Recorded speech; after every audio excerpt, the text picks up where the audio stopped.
So we are recording this session.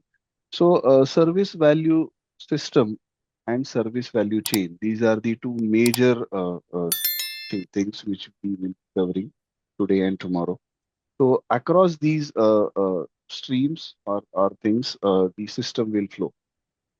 Okay.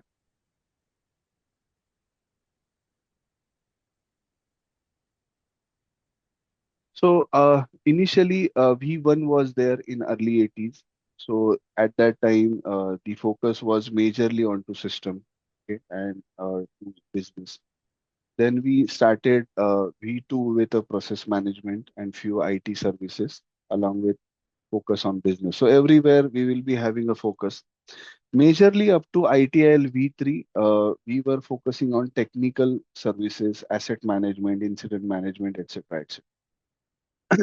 In V4, we have started our journey towards application management also.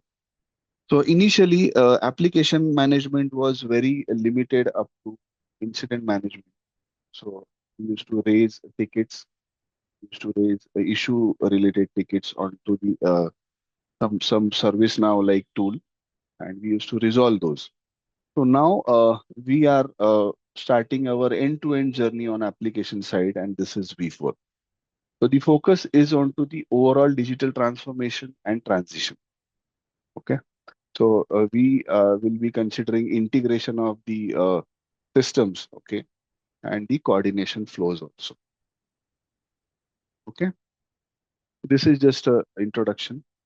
So at the completion of this particular session, we will have not today, but next week we will have exam, certification exam, which will be I mean, having say 60 minutes exam will be there.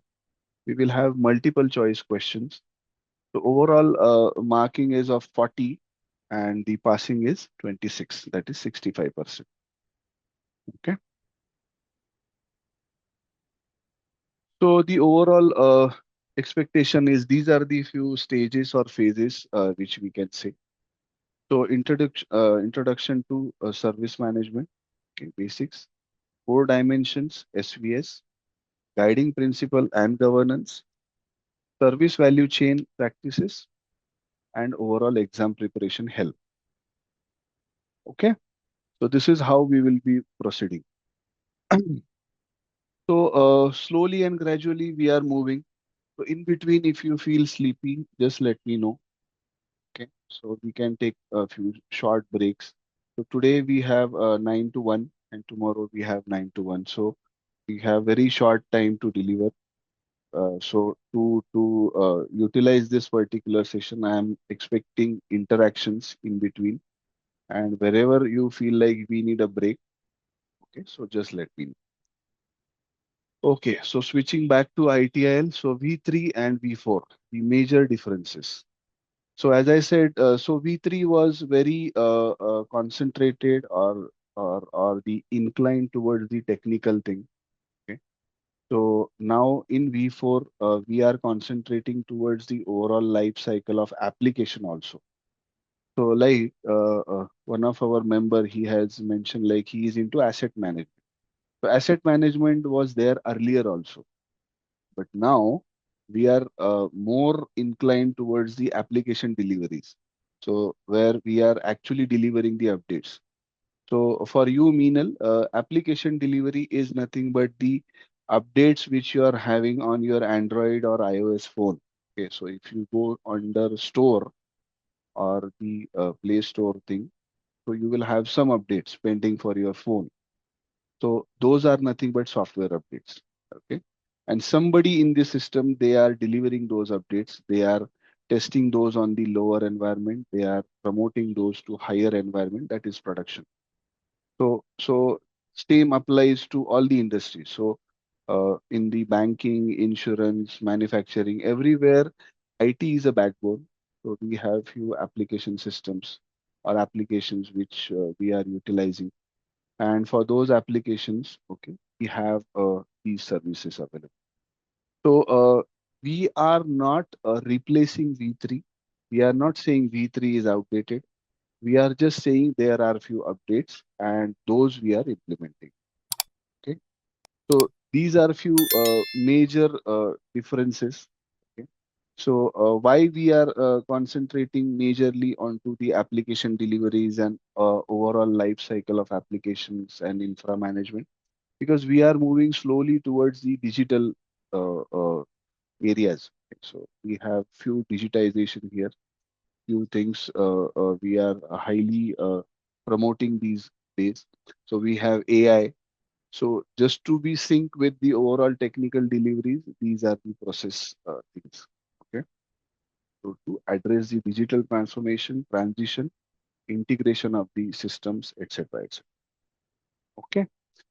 So service value system is nothing but a set of uh, practices, set of functions. Okay. So functions is nothing but a set of executable things, set of executable tasks.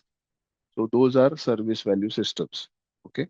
So these systems we will be executing. There are some sequence which I will show you, and those will be operated under the four P's.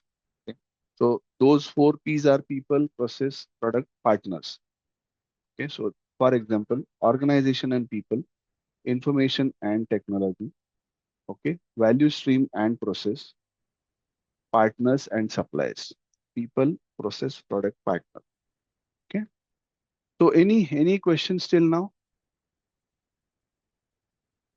before we move on to the actual service value system discussion? Anything you want to add? Anything you want to ask?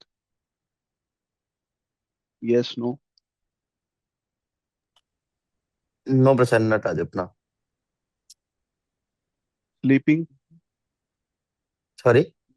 No, no, no, guys. I mean, you are. I mean, it's very silent. No, sir, not right. Don't sleep, please. Okay. So, okay.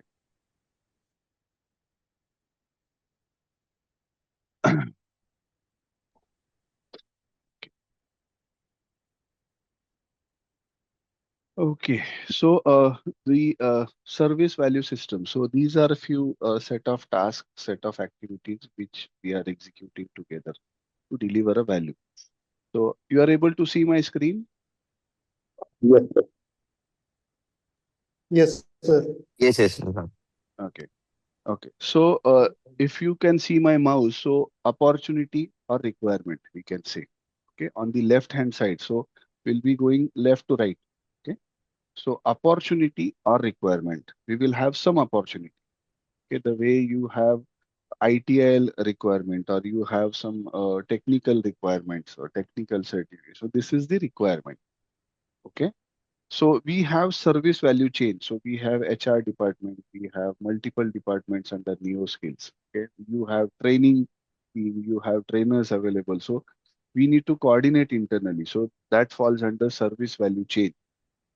Okay. At the center, if you can see, we have service value chain. A number of functions, set of functions which are working together. Okay. To deliver a successful training to you guys. So across it, we have few practices which we have across Neo Skills. So practices and governance, guiding principle and continual improvement. For example, at the end of this particular session tomorrow, we will be expecting a feedback from you. So feedback will have some positive, some negative. Don't don't consider negative. We can discuss and we can improve. So how we are considering feedback? So we are trying to accommodate maximum things which students or candidates they are sharing, and this is how we need to improve. So in the IT systems, we are having multiple things, okay, multiple systems, multiple business partners, multiple customers we will have, multiple business functions we will have. So what we are taking is we are taking feedback from them. Okay. So in between, Dilip can add on this. Okay, so every function in our organization, so we are having quarterly feedback system. So where we are taking feedback from every function quarterly, and we try to consider maximum areas. In some feedback, people they ask few major things which organizational policies they don't allow. So for example, Here on under this particular training, we are working remotely. Okay, so we all are online. So you all are sitting at your place, and we all are working from home. Point is, initially this system was in person. Okay, so we need to manage the accommodation. In some cases, we need to manage the places to deliver the training, the lunch, in some cases dinner. So everything at that time that was under a scope. Now these days we are shifted to online sessions. So all these things are not required. So if anybody is saying like so lunch was not very good, so that's your internal matter now, right? So in case if we are delivering physical training, so at that time the system was different.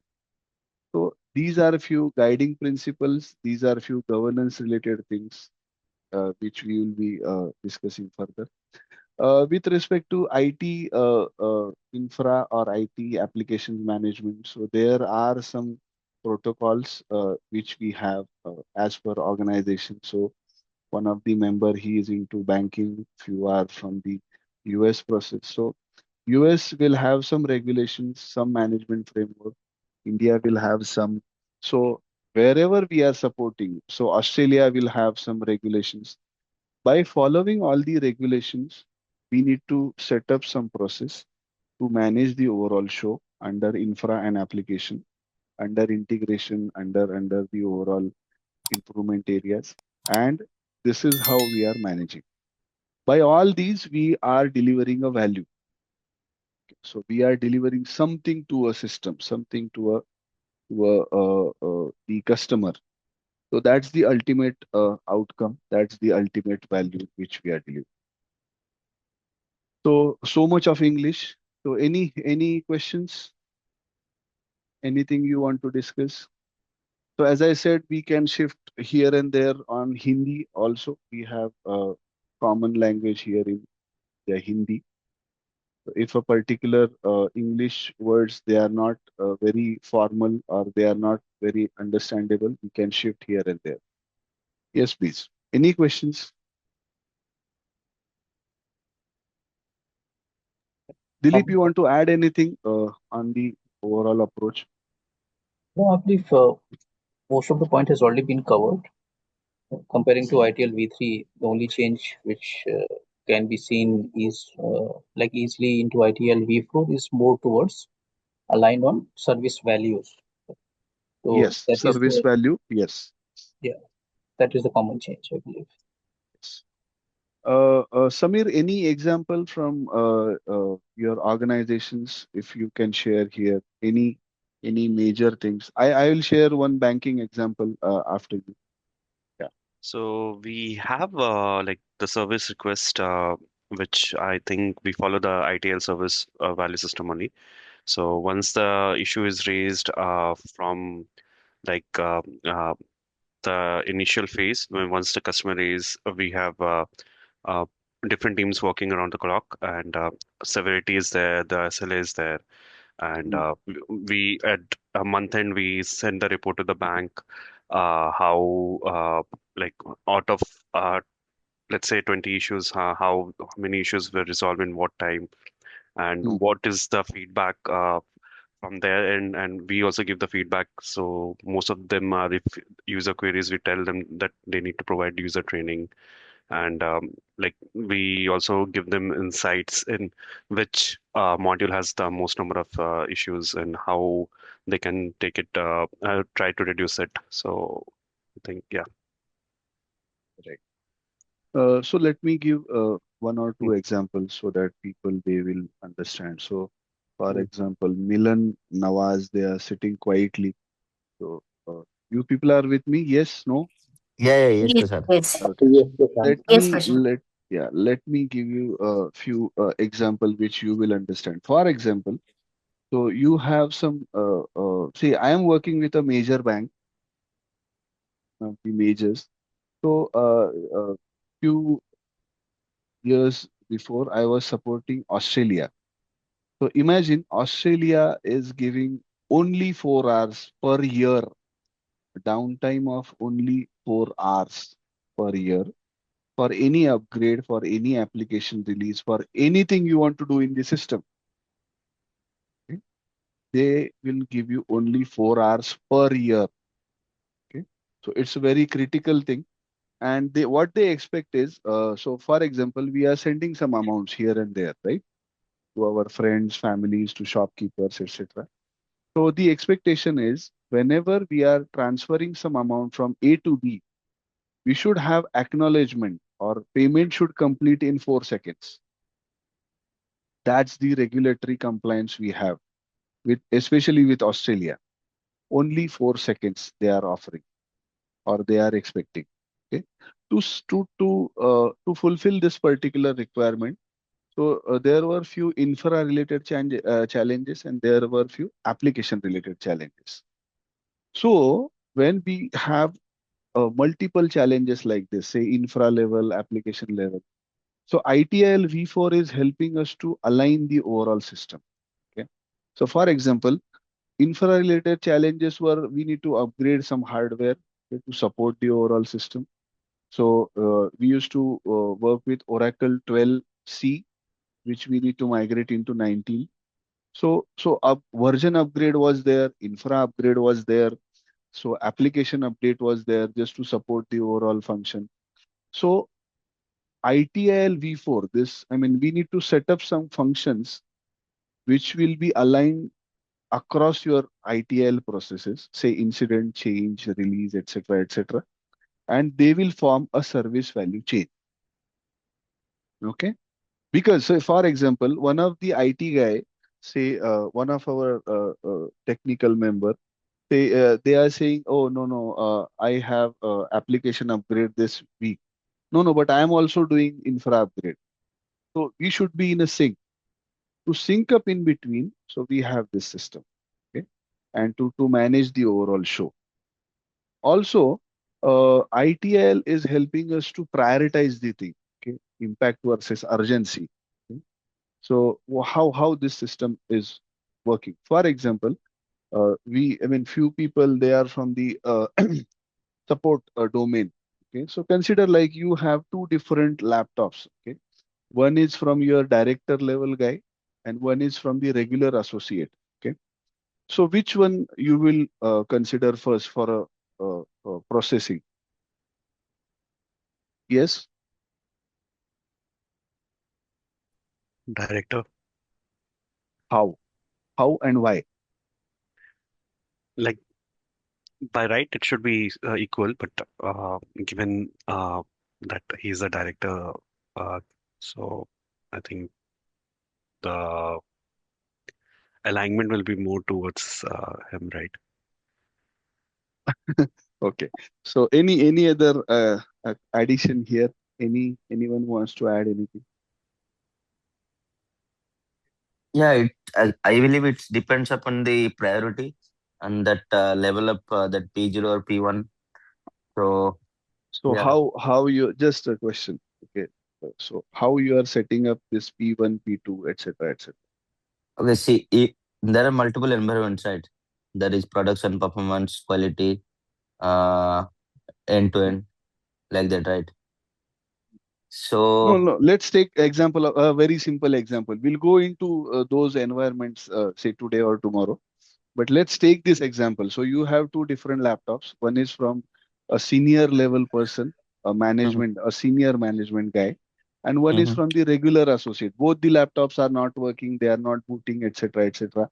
Their work has stopped. So Okay. how you people are deciding what to consider, say earlier? How? We look at the impact.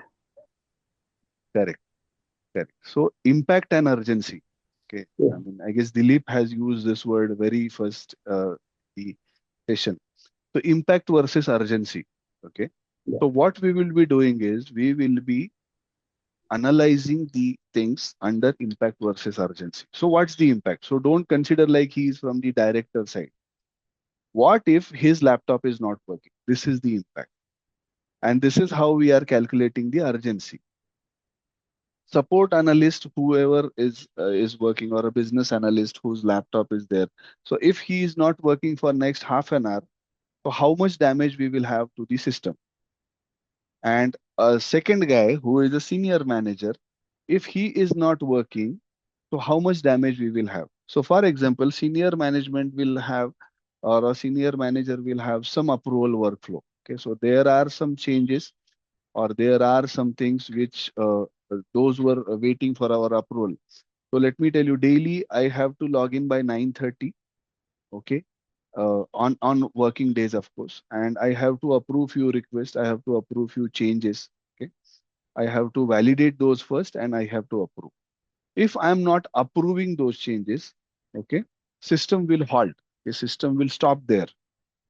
Okay, so somebody needs to approve something. Somebody needs to push something, and then only system will go ahead. This is how we have formulated a workflow. Okay, we will have multiple team members. Okay, so who will be dealing with this? So, for example, Prashant is not there, so Samir will help. Okay, so Samir will have his own access to approve, or to reject, or to amend, something like that. But the primary thing is, we, I mean, every function, every position will have some requirements and some rights under a system. So to support those, we need to decide, or we need to assess the overall impact versus urgency. Okay, with me till now? Any questions? Yeah, Are no, we Prashant. okay? Yeah. Uh, what Yeah. is like the importance of governance in SVS? Like, how does it So work? Yeah. system value, service value system is Mm, nothing but a set of activities which we are, say, uh, uh, coordinating or executing day to day. Okay. For example, one of the member, he is from the asset team. Okay. mm, So I missed his name. Nitesh, I guess. Yeah. Nitesh is Yes, from the yes. asset team. So I mean, say, consider like you have one laptop, okay, which is not booting, which is not working. Okay. So, mm, I mean, you will go to, say, incident management team. Okay.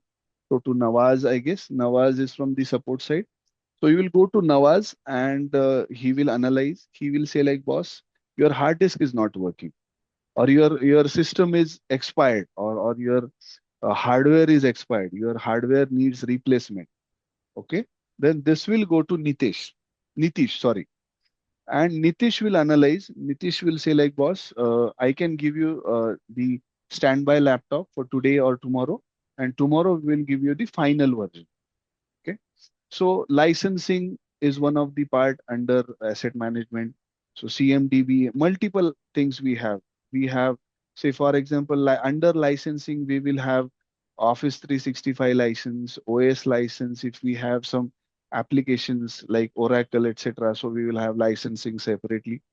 So all these things which Nitish will do, will Nawaz will do, which Samir will do. I mean, for example, Samir needs to raise at least a ticket via help desk because his laptop is not working. So Samir will raise a ticket. Nawaz will analyze and will coordinate or escalate to Nitish. Nitish will analyze and talk to his asset management team to allocate some resources to you. So all these functions are falling under service value system. So initially, Nitish was saying, I am into asset management. Nawaz was saying, I am into incident management. So Samir was saying, I am into business management, or I am into business analyst position. No, we all are into service value system. Okay. So we are into service value system, and we have a chain of activities, okay, which we will be seeing in the next few slides. So understood? Yes, Samir. Any questions? yeah, yeah. No, I'm clear. Okay, yes and no, both. Okay. Yes, I'm clear. Okay. Yeah, no questions. Okay. Dilip, you want to add anything? Any questions on this service value system thing? Uh, no, not really. Like most of the point has already been covered. So yeah, I'm good with that. Yeah. Okay. Meenal, you are into same line. Any Uh, questions? No, no questions. You have explained it very well with Right. example. Thank you. So we have few guiding principles. So why we need a guide? Okay, so why we need service value system and all these guiding principles. So guiding principles are nothing but, for example, we have two laptops. Okay, we have laptop related issue and client. I mean, say for example, let me take my name only. So Prashant and Dilip. So Dilip is from the senior management and Prashant is from the business team. Okay, so on the associate level. So Prashant is saying like, why you are considering Dilip on priority? Okay, why? So service value system will analyze the things and they will help him with the urgency and impact, priority versus severity, etc. And they will be guided by these many systems. In some cases, so for example, customer, they will say like, for example, in my case, Australian government is saying like you need to transfer or you need to complete the payment with 4 seconds, within a 4 seconds. Okay, your acknowledgement should be delivered within a 4 seconds. So how we can deliver? Okay, there are some requirements also, right? We cannot simply, I mean, we need to deliver ITIL in 4 hours. No, not possible. ITIL needs minimum 8 hours. In 4 hours, you will not have justice to ITIL. So this is the requirement. So for 4 seconds delivery of any banking payment, okay, we should have your infra ready with in sync, applications ready in sync, etc., etc. So how? So focus on value. So what's the requirement? What's the expected value? So the expected value is 4 seconds payment. Payment should be complete in 4 seconds. Okay. Start where you are. So what is start where you are? Can anybody explain why we are saying start where you are? In the application and infra system, I'm saying. Yes.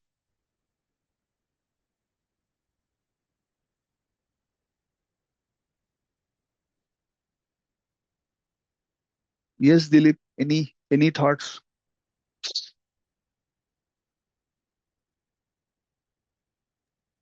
Yeah, start where you are is basically kind of emphasize basically improvising the IT services that can assess the current situation, like delivering mm, kind of existing resources, and it sometimes it's more towards like using what works as a foundation, right? Correct.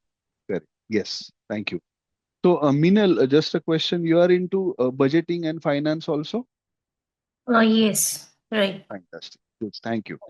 So, Yeah. let me take these two things all together. So, start where you are and progress iteratively with feedback.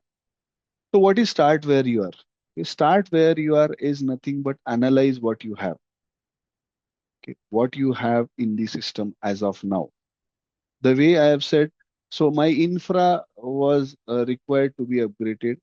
My application, say Oracle needs to be upgraded, and my application needs some upgrade. So we need to upgrade few things, okay, to support 4 seconds payment to Australian government. But what if one of the vendor is saying like, boss, let's go to Google Cloud. Okay, let's go to Google Cloud and let's implement Google Cloud. Let's scrap all the system. Government, I mean, Australian government, I mean, any of the client, they will not do with this and they will not go with this approach, right? Because they have some system. See, when we are, say, going, say, directly to the new system, we need to consider the data also. For example, if we are upgrading something, so earlier data needs to be migrated to the new system. Okay, so data is key. Okay, today, data is a key.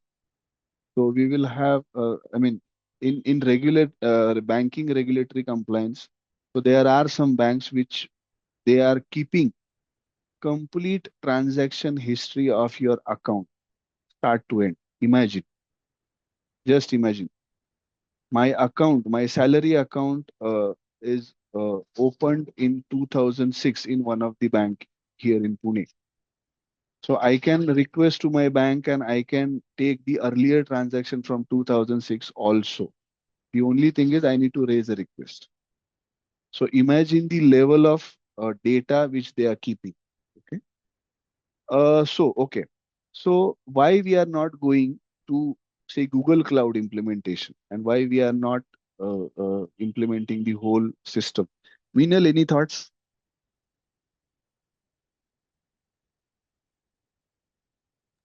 Google Uh, Cloud or Amazon Cloud, yeah, they are very new. Okay, they are efficient system. Still, we are not implementing those. While we can upgrade few things in the system. Yes, Sorry, no clue. budget constraint. See, let me tell you how. So, for example, every time, so if you can visualize the banking system in detail, okay, you will see like every now, here and there, we have few updates. Okay, we are updating this, we are updating that, UPI, banking, net banking, NEFT, etc., etc., credit card system. We have multiple things. Okay, so what if your every vendor or every supporting entity, they are saying you upgrade this, you upgrade that, you switch to this, you switch to that. See, we cannot switch here and there, right? Budget constraint is also important. Okay. The value which that 4 seconds payment is delivering, what if your budget is limited? Okay. So the solution is you understand the overall budget, you understand the overall costing which you have in hand. Accordingly, you try to upgrade your system. In some cases, you need to switch to the new system. I'm not denying to that. The only thing is budget constraint and future forecasting. So, for example, UPI is not formulated on AS400 systems. So Dilip will understand this sentence. AS400 was a very old system which we used to operate. Okay, so if you have AS400 systems installed in your organization or in your infra, and it's working fine, but still you cannot install UPI payments or UPI application on it. This is correct, Dilip? Yeah, that is because that is AS400, the yeah, thank you. Yeah, so AS400 was a very earlier system which we used to operate.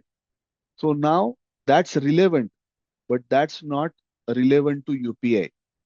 That's not relevant to your NEFT. That is not relevant to your credit card systems. So in one of the major organization here in Pune, AS400 was supporting attendance system. So initially, we used to go to physical places. We used to use our thumb or our access card for attendance. So AS400 was supporting to that particular system initially, but now it's digitized. So things are changed. So some system needs upgrade, some system needs replacement. So we are saying ITIL is guiding that you decide, you analyze, and start where you are. Whatever system you have, you try to analyze that and try to assess the overall impact versus urgency. Progress iteratively with feedback. Why iteratively we are progressing? We are progressing iteratively. We are progressing phase by phase. Iteration is nothing but a phased approach. So agile is a iterative approach which we are utilizing in the application system. So progress iteratively is nothing but in a phased approach. It's not like, okay, so we need Oracle upgrade, we need infra upgrade, we need application upgrade. Let's do all the three things on a particular weekend. No, people, they will upgrade X, they will test that the way somebody just said, I guess, so Milan just said initially. So we will test something on the lower environment, then on to the higher environment. Even on the higher environment is nothing but production. Okay. So if we test something on a production environment, we will take the feedback. We will talk to client. We will try to understand the issues which we are facing. We will allow system to stabilize. and then we will upgrade to next component. So this is phased approach. This is iterative approach.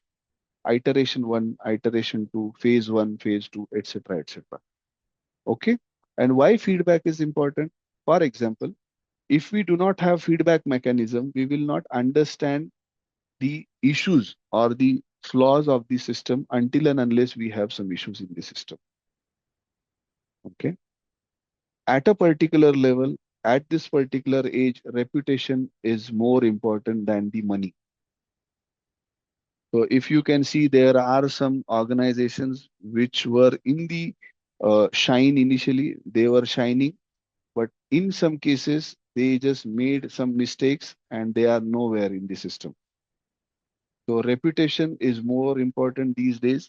People they go for say reviews, they go for a feedback mechanism always, and they validate, they go for the trusted products always. So that's what feedback is important. Collaborate and promote visibility. Any idea? So any questions till now? No questions. Okay, good. So what's this part? So collaborate and promote visibility. So what's your understanding?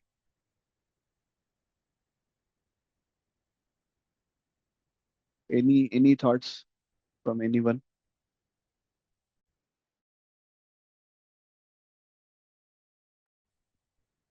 Yes. Yeah. I believe collaborate and promote visibility is kind of a process where uh, we are working across the team, maybe working with business vertical, vendors, support Correct. structure model, right?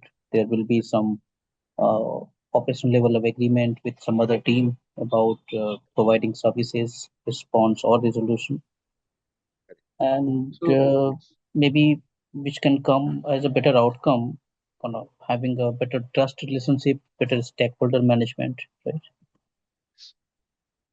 So the same example I will be utilizing. So while we are going for 4 seconds payment, okay. So in Australia, so there are some systems which are a vendor system or third party systems. So we have a team called Finestra. So Finestra is a major banking player who is having their fantastic product called GPPSP. So we are utilizing that.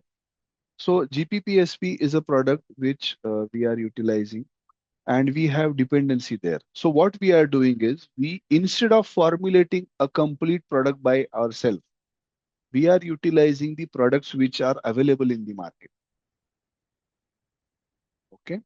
We are utilizing the products which are available in the market, in the sector, in the domain. Okay. There are some players who all are having ready-made application, trusted application. They have integration with multiple countries. So Finestra is a global player and they are into the game since long. They have multiple country presence. So if we opt for Finestra's application, so we will have huge presence across all the countries. So think like, I mean, in UPI payments. So for example, there are some countries where we have regulations.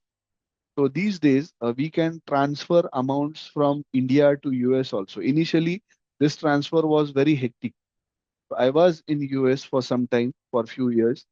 So transfer was very hectic. I mean, initially at that time rather. So now the payments are very seamless.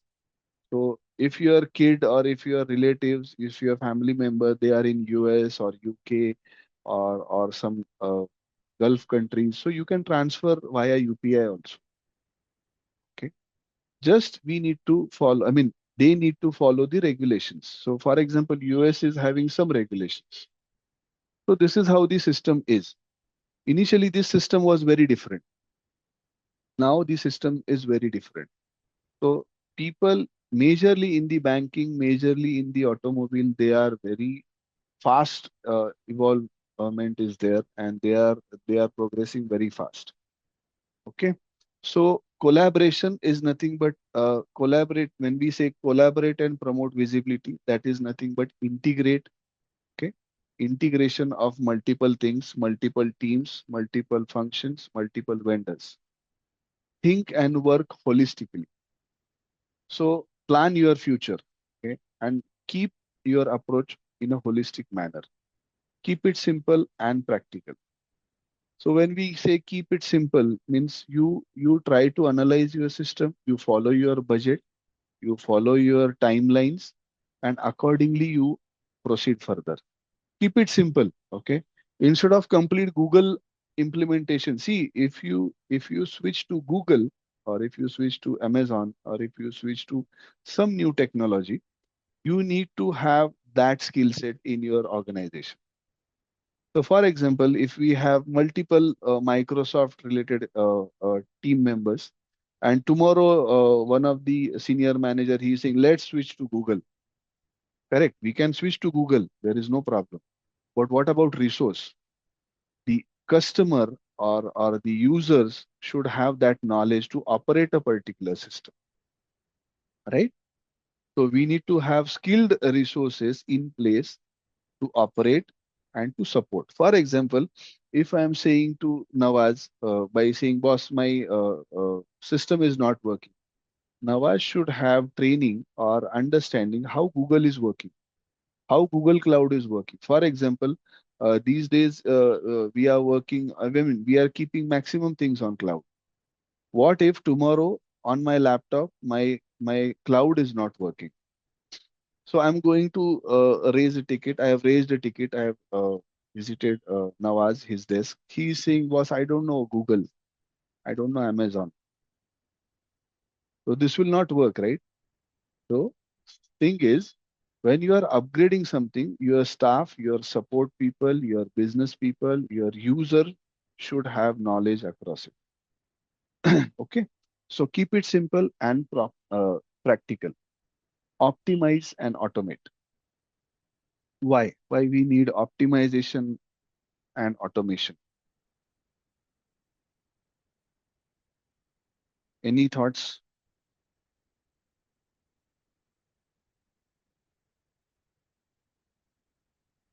Yes, Samir. To basically like to avoid recurring task, it's always good to optimize. And if it's the same issue occurring again and again, it will be way easier to handle later if automation is done. Yes. So optimization is nothing but tuning up the system. Okay. So you observe, okay, and you tune up the system. Say on some Mondays, you should, I mean, you must have observed like there are some updates. I mean, when you're logging into system, your system is showing like software is ready to install. So this is one of the examples. So this is one of the example of optimize and automate. So initially, when I have started, when Dilip have started, we are of the same age, or we can say same experience. So when we started, password reset was a manual task, or we need to sometimes we need to visit that particular location. We need to visit a particular desk. Now password reset is a standard change. Okay, so you can go into the system on some portal, you can add your RSA token and you can reset your password. So this is automation level which we have. Initially, this automation was not there. So one guy, he will be there, he will set up your password in a manual way. Okay. So this is correct, right? Dilip,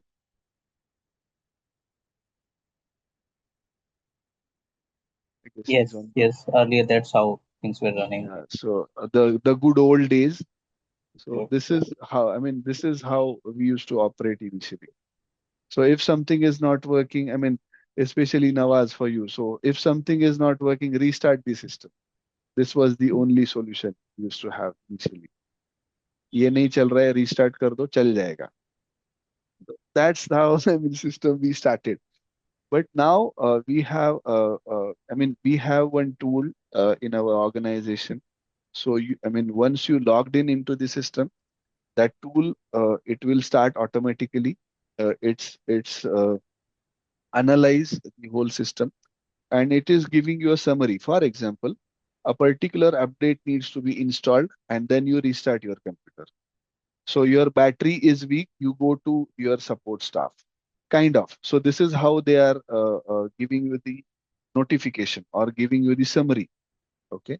So it's a very smart system. Okay. For example, my headphone is not working. Okay. So if my headphone is having some issues, I can click on that button and it's running few tests on my headphone, and it is saying like, boss, your headphone mic is faulty. So I need to go to a particular desk and I can say like, boss, my headphone is faulty. So what they do is they analyze, they go into my system, they check whether he has checked the system under that particular application. Okay, so your headphone needs a mic replacement, kind of. So this is what the automation level is. There are, I mean, in one of the a client location, I was there for some time. So at that place, a user can simply talk. I mean, for example, my laptop keyboard is not working, and system will raise a ticket on behalf of him. Imagine. So he can simply say things in few lines. So laptop keyboard is not working. I am not able to log in onto XYZ site, and system will create a ticket. So this is what the automation level we have these days in the system. Okay, so any question on guiding principles before we proceed?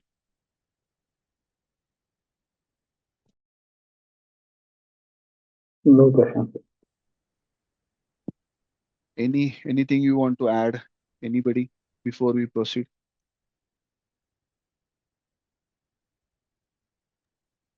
No, all clear. Okay. So we have completed service value system, then guiding principles, and now the four dimensions. So people, process, product, partner. Okay. So so these are the see four P's. These are the four dimensions we can say. If you can see on the system or on the screen, so we have value at the center. So we all are working for value. Okay, so some functions are, uh, uh, so every function rather, every function is formulated for some value. So somebody is in application support, somebody is into management, somebody is into say asset management, PMO, banking, business analysis, project management, project governance, etc., etc. So we all are delivering some values. Okay. So what all things we will have? So we will have, say, for example, if you can see at the corner, so we are having a political factor, economical factor, social factor, technological factors, legal factors, environmental factors, etc., etc. So how these factors they are affecting? For example, every country will have different set of values, different set of governance, different set of regulations, okay, across the system. So India is having a different regulatory system. US is having different one. London, UK, they are having different. Gulf countries, they are having different one. Australia. So every country, every continent, they are having different legal terms, social terms, economical, political terms, environmental terms. Okay. Why we are saying, so for example, why, how environment is important. So for example, there are some functions which are working under follow the sun model. So what is follow the sun? Follow the sun model is nothing but wherever you have sun, that particular team will operate. So this is environmental thing. Okay. This is how we set up the environments. So this is not like, I mean, Indian people, they are, I mean, there are some functions where Indian people, they are working 24 by 7. So some functions are 24 by 7. But nowadays, people, they are having follow the sun model. So even Brazil, even China, even Hong Kong, these people, they are very growing fast in this sector. They are taking part in the support functions also. So this is how we formulate a particular service. So organization and people. So organization value, people, when we say people, means skill set, their location, their requirements, etc. Before COVID, we used to have in maximum organization, we used to work on the desktop. Only leads and management guys, they will have laptop with them. Otherwise, associate level guys, they will have desktops. But after COVID, we have laptop everywhere. Okay. Why? So that's the requirement. Okay. That's the environmental constraint. That's the requirement. So if you do not have laptop, and if we have some lockdown or some lockdown related or some situations like that, people, they will not be able to support whatever you are thinking. Okay. So laptop, I mean, for remote working, we need to have laptop. IT system, which is very supportive or which is compliant to all this. So for example, you are saying we need to have laptop. Okay? We need to have remote login. But what if you do not have VPN connection? You have open network.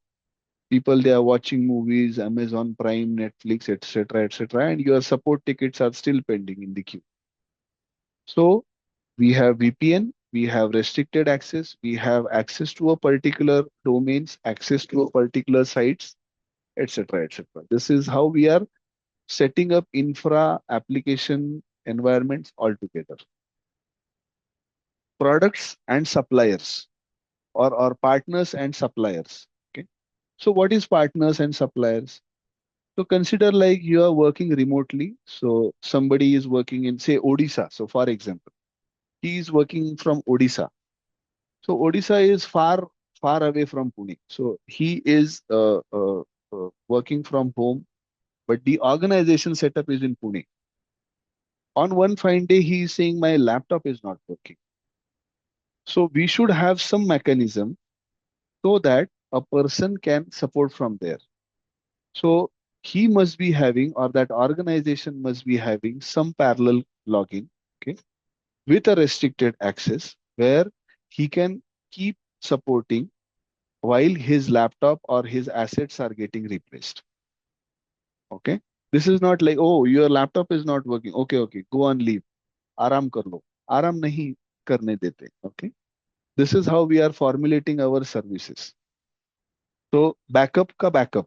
So we are formulating a backup ka backup. Okay. So if if we need, say, 4 days to deliver a laptop from Pune to Odisha, okay, we will have some parallel arrangement from where he can support from there, that location. And before he is traveling to Odisha, we will sign some MOU. We will sign some agreement in between. Okay, we will enable him. We will ask him to arrange those things. Boss, you are traveling to Odisha. Okay, you need to have your personal laptop updated, ready with the support. You should not say like, oh, I do not have laptop, personal laptop I don't have. No, in that case, you don't travel. You stay here in Pune. So these days, people, they are setting up environments like this. Okay. And there are partners. I don't know about the Odisha, but especially for Hyderabad, for Chennai, Delhi, I have observed there are some organizations where people, they are traveling here and there. They can go to some local shop. There are some vendors, the reputed ones, of course, and they help you directly. Okay. The only thing is you need to go to that particular location. There are some players in Mumbai and Hyderabad I have observed actually. Okay. So value stream. Oh, so clear till now. Any Yes. questions? Yeah. Somebody was saying something. Yes.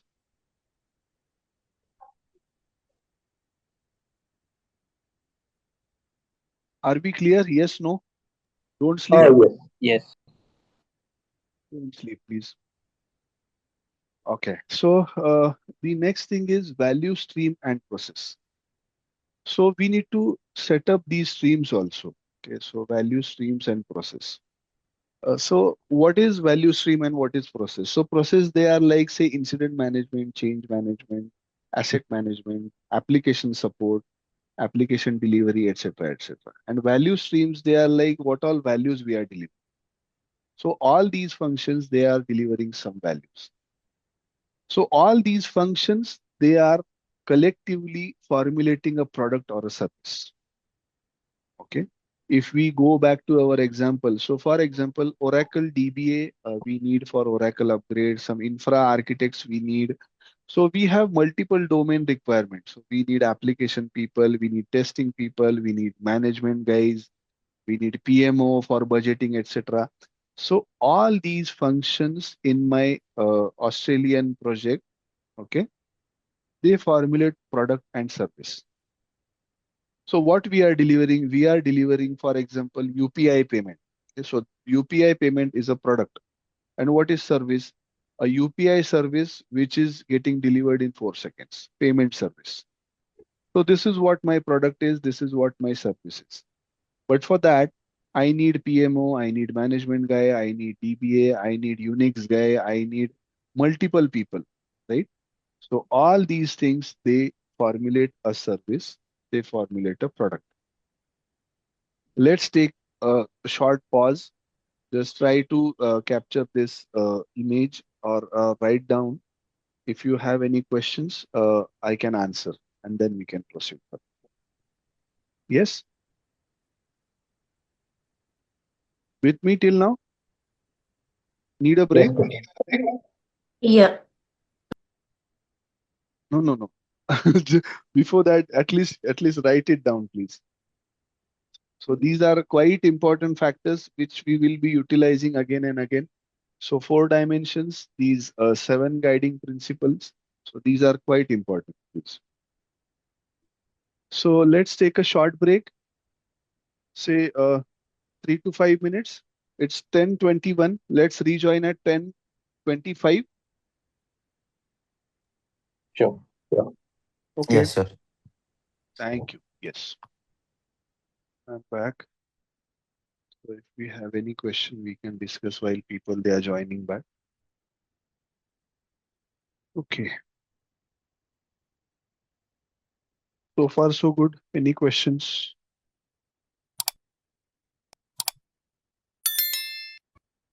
Anything you want to add? Anything you want to ask?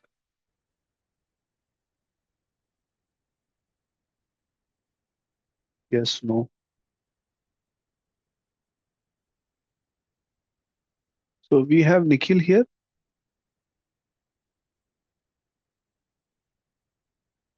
Yes. Nikhil, you just joined little late, I guess. Yeah. So Nikhil, this is Prashant. I'm delivering Mm-hmm. ITIL V4. So can I have a brief intro about you? Yep. Basically, myself, Nikhil Paikar. I'm working as a project manager in the Avaya. Okay, so how much experience do you have, and do you have any prior knowledge to V3, V4, ITIL? Uh, ITL, I have the knowledge. Basically, I completed few courses on the ITSM. Now, just freshly starting on the ITL. How much total overall experience you have? 9 years of experience. That's majorly into application infra. Yep. So all are back. Can we resume again? Yes, Prashant.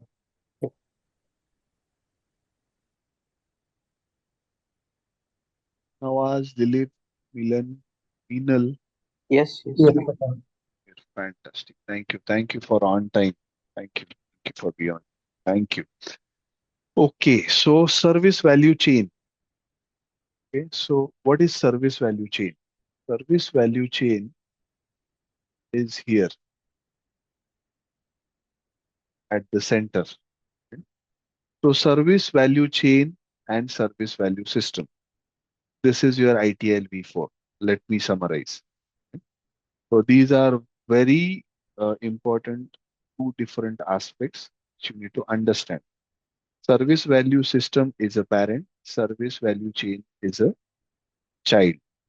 Service, you are delivering services with the help of service value chain. Okay, so what is this service value chain? So these are the number of tasks. Okay, these are the set of activities which we are executing, okay, to support, to upgrade, to manage our environment across IT industry, application infra, network, whatever you have. We try to follow these set of rules. So these are set of coordinated activities which we are executing. So how? So demand, for example, we have some demand. So we will analyze that demand. We will analyze the overall budget required for that demand. We will arrange those resources. If we do not have in-house resources, arrange vendor resources, etc., etc. So demand is analyzed. Well, they are arranged. So demand analyze and formulation of strategy that falls under this part, demand. So engage is nothing but a formulation of strategy, arrangement of resources, formulation of say HLDs, LLDs, etc. etc. Okay. So we are just initiating the overall inception, elaboration, construction, and transition. So in general, these are the four phases, okay, under project management side, which the Dilip or Nikhil, they will understand. Even Meenal, she will understand clearly. So inception, elaboration, construction, transition. They are project management phases, which we are initiating at engage level, this level. Okay. At engage, we are initiating these things. Okay. So if you see on this section, so plan and improve. This is common to all the stages or phases, sub phases. So for example, engage, we need plan and improve. Same is applicable for design, obtain and build, deliver and support, up to product and service. Okay. So planning and improvement part is constant. Okay. So in all these stages and phases, we need this. So okay, so resources are arranged, plan is formulated. Now what we will start is design and transition. Oh, sorry, obtain and build. Sorry. So obtain and build is nothing but procure something, you arrange something, build something, you formulate something. Okay. Then you start formulating, start say taking those things in your environment. For example, a lower environment testing is required, some hardware procurement is required. So this falls under obtain and build. What is design and transition? So whatever you have, say infra or application related, you need to design those things. You need to formulate those things. You need to integrate those things, and you need to transition those things. So transition is nothing but actual execution on the system, say lower environment, higher environments, etc., etc. So whatever we are delivering these days, okay, we are testing those things first on the lower environment and then on the higher environment, that is production. So have you heard about SIT, UAT things? Yes, no? Hello? Yeah. Am I audible? Yeah, yeah. Yes. So SIT, UAT, these are the lower environments. Production and DR, these are the higher environments. Okay, so DR is nothing but a production replication, production replica of your system. Okay, which we switch in case of any issue like natural calamity, some test, say major issues in the production system, we switch to DR. Okay? So what we do in design and transition phase, we design a particular system, we integrate particular system, and we transition that. So transition phase is saying like you test and you deliver in the system. Okay. So once this transition phase is complete, we deliver the actual thing in the production, which is giving you a product or a service or product and service. Okay. So when you are delivering some product, you need to arrange for the service also. You need to arrange for support also. This is not like, boss, I have delivered, now you need to manage. No, shadow support is also there. KT is also there. So multiple aspects we have here. Okay. Yes, yes, no. Yes. So, Samir, you joined little late. Let me summarize this for you. So we have this service value chain. Okay. The very first thing is requirement, that is demand. Okay, you will have some requirement. You will analyze that part. Okay. Then you will have engage phase where you start utilizing or implementing the actual requirement. So you need a resource, you need infra, you need support team, you need license, you need software, in whatever component you need. You initiate the request. Then you obtain and build. You procure those items, you bring those on your site, your office, and you build, you integrate those. Okay. So then you design and transition. Then you test those things, then you validate those things, and then you deploy those on the lower environment and then onto the higher environment. Okay. So once lower environment testing is done, you deliver those onto the higher environment, that is production and DR. Okay. And then you go for a support phase of a life cycle. So support phase will have KT, knowledge transfer, and shadow support. So what is knowledge transfer? So it's not mentioned here. I'm telling you additionally. So knowledge transfer is nothing but what all new services or component we have implemented. So we need to give KT to support people. We need to give KT to users, business functions, etc., so that they will operate smoothly. Or otherwise, they will start raising ticket. This is not working. That is changed. This is not visible. That is not visible, etc., etc. So if Yes. you give KT, 50 to 60% of workload will get reduced. So KT is important, shadow support is important.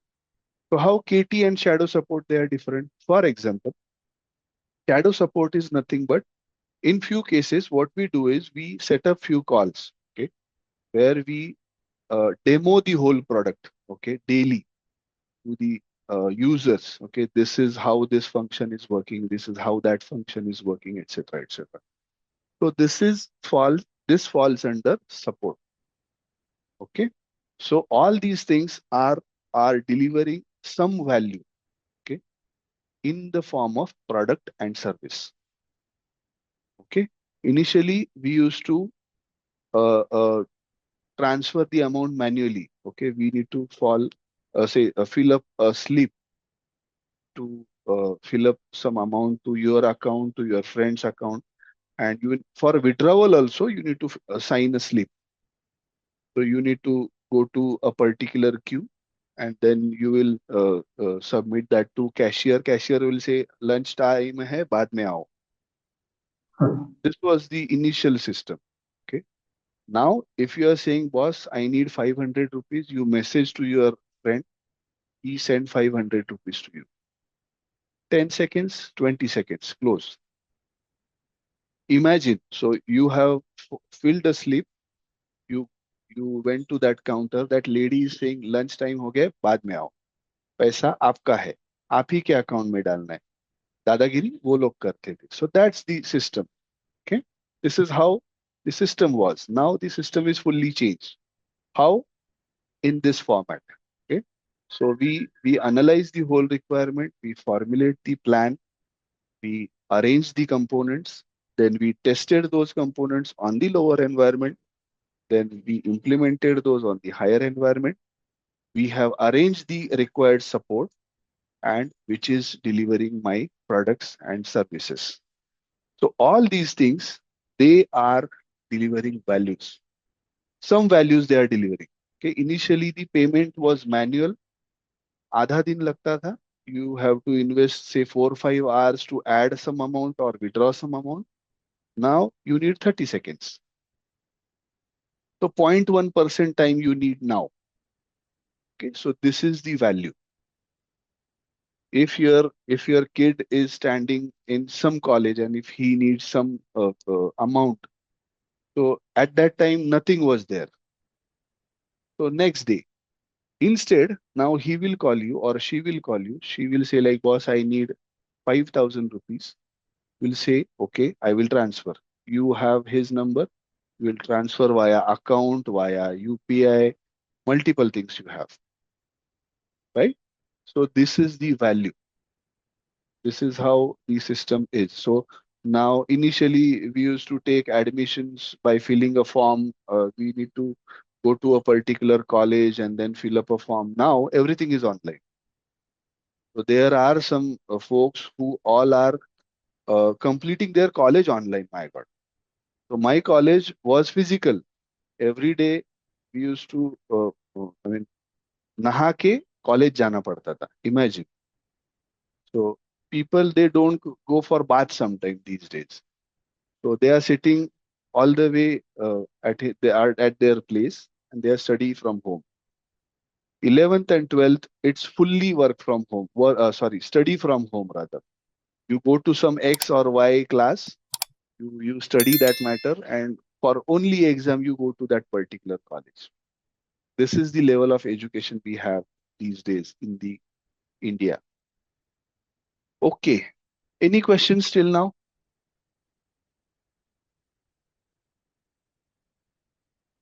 Anybody wants to add any question or anything to this one? Any of the component is not understandable? Anything to be elaborated? Clear? Yeah, it is clear. Done with your ITIL before. हो गया है complete आपका course. Just one last question. So why we have these arrows? Say value. Why value is going back to demand? Any thoughts?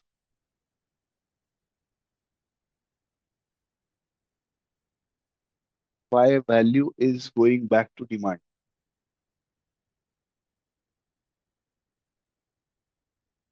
Yes, no.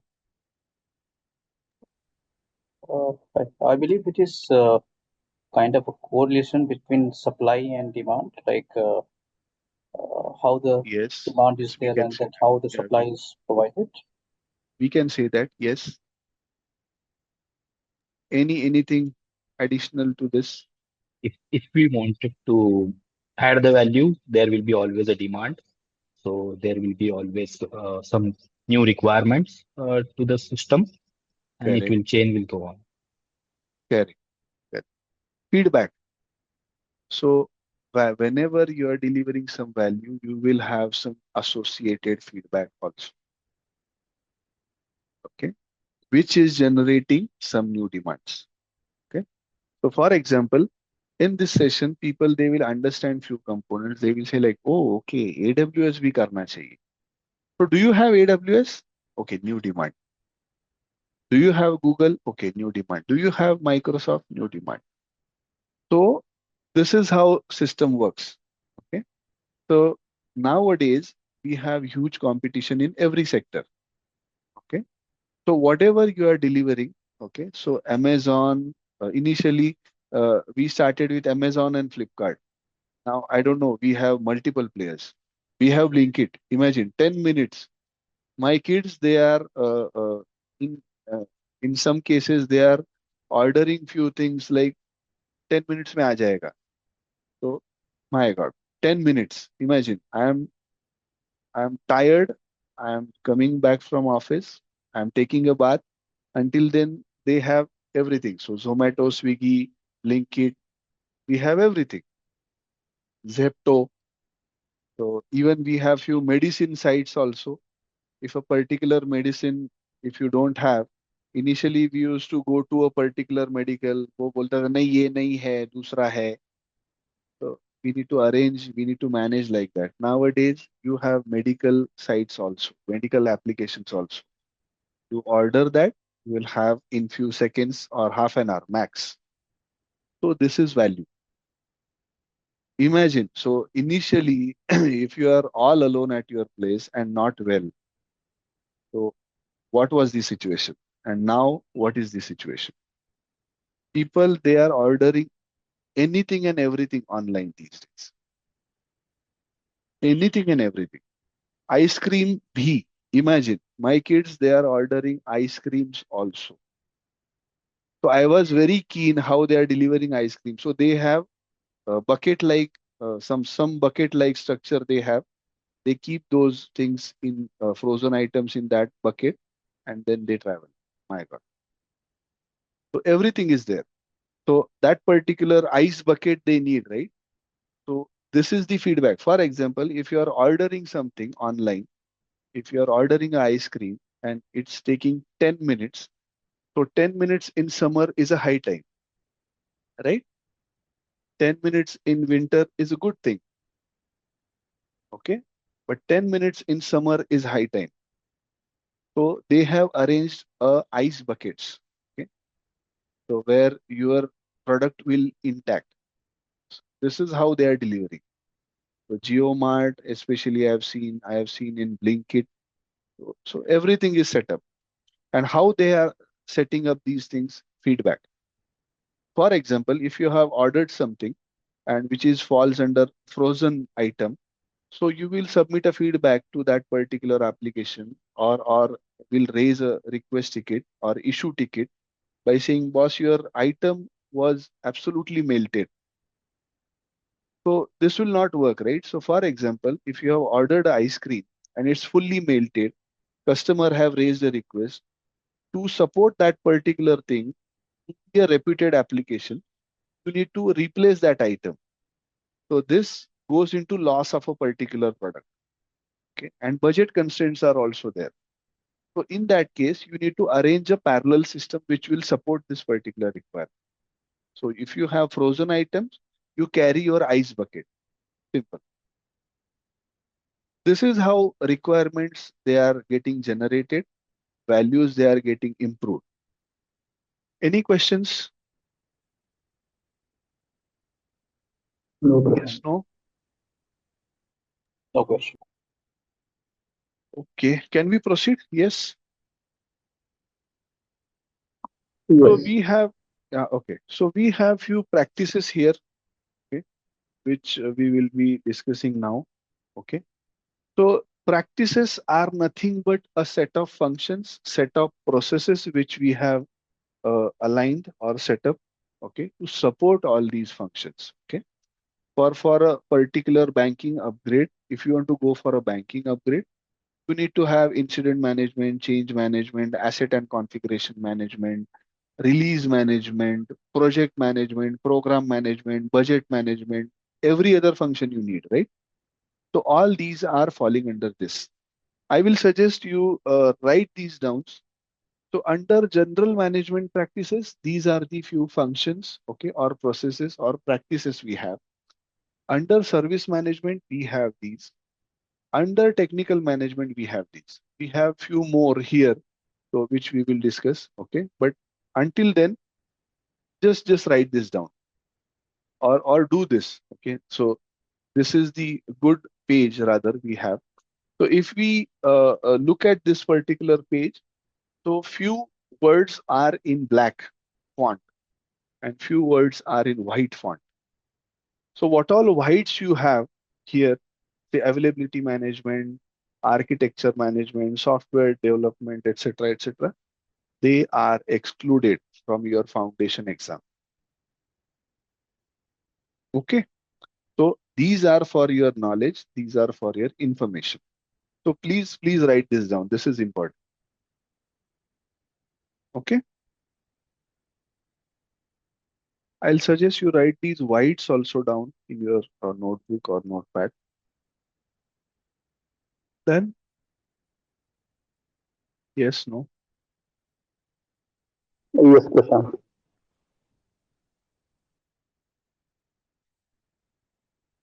Okay. So big picture of V4. So so this is the certification journey of your ITIL V4. Okay. So I am at this level, managing professional transition. So whoever is ITIL V3 expert, so I am a ITIL V3 expert. So they need to give this particular managing professional transition exam and they will be ITIL master. Close.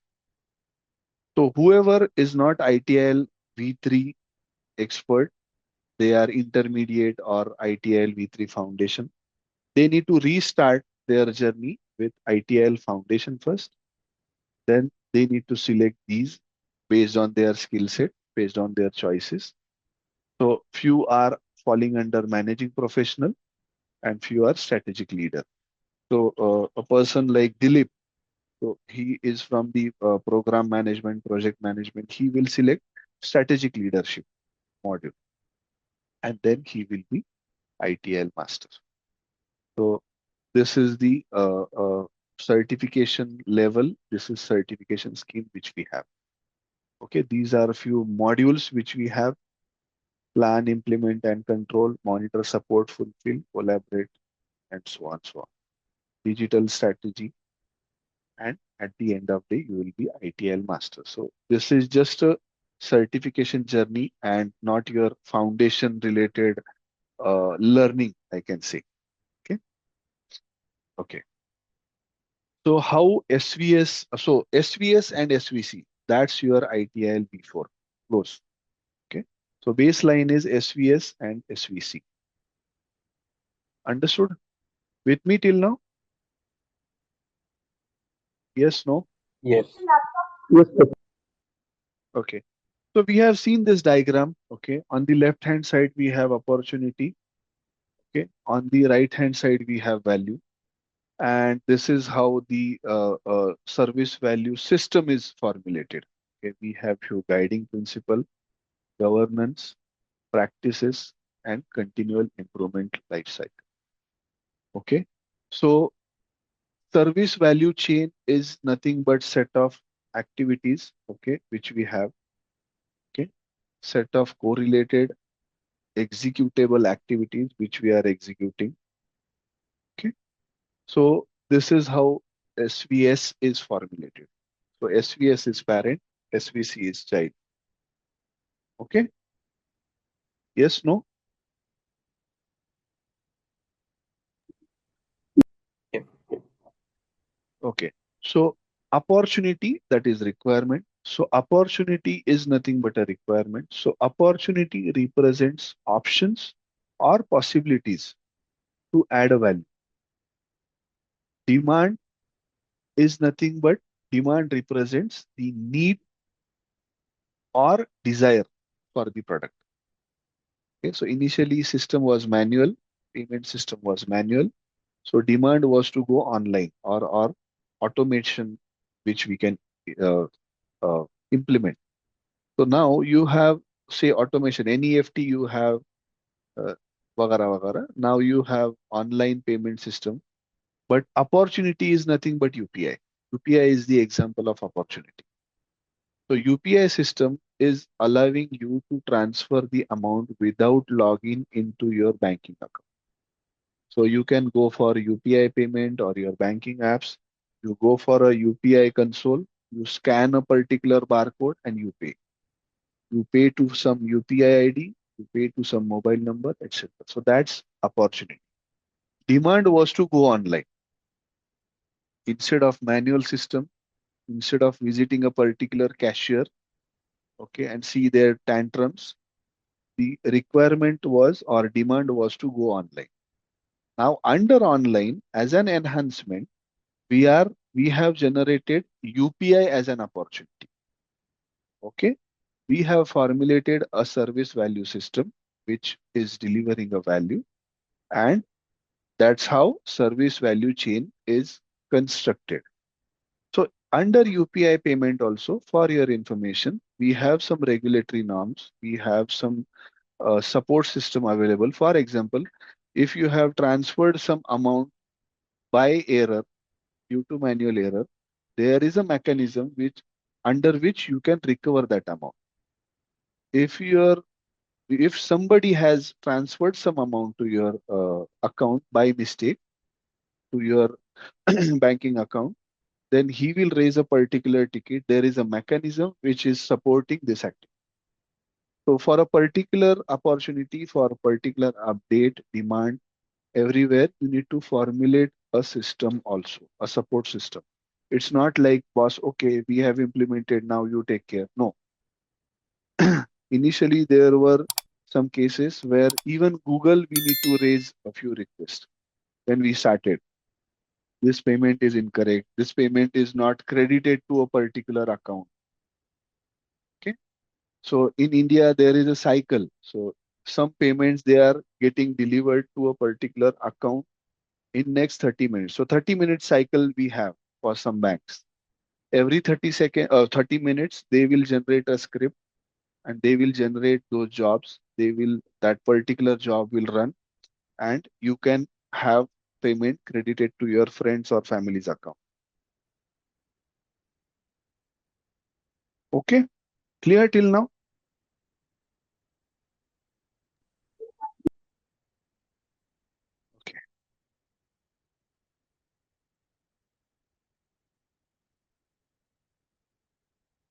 Okay. Okay. So these are, I mean, let's discuss these things in detail. Okay. Let's go from top to bottom. Guiding principles, they are nothing but say strategy wise. So every organization will have some business value.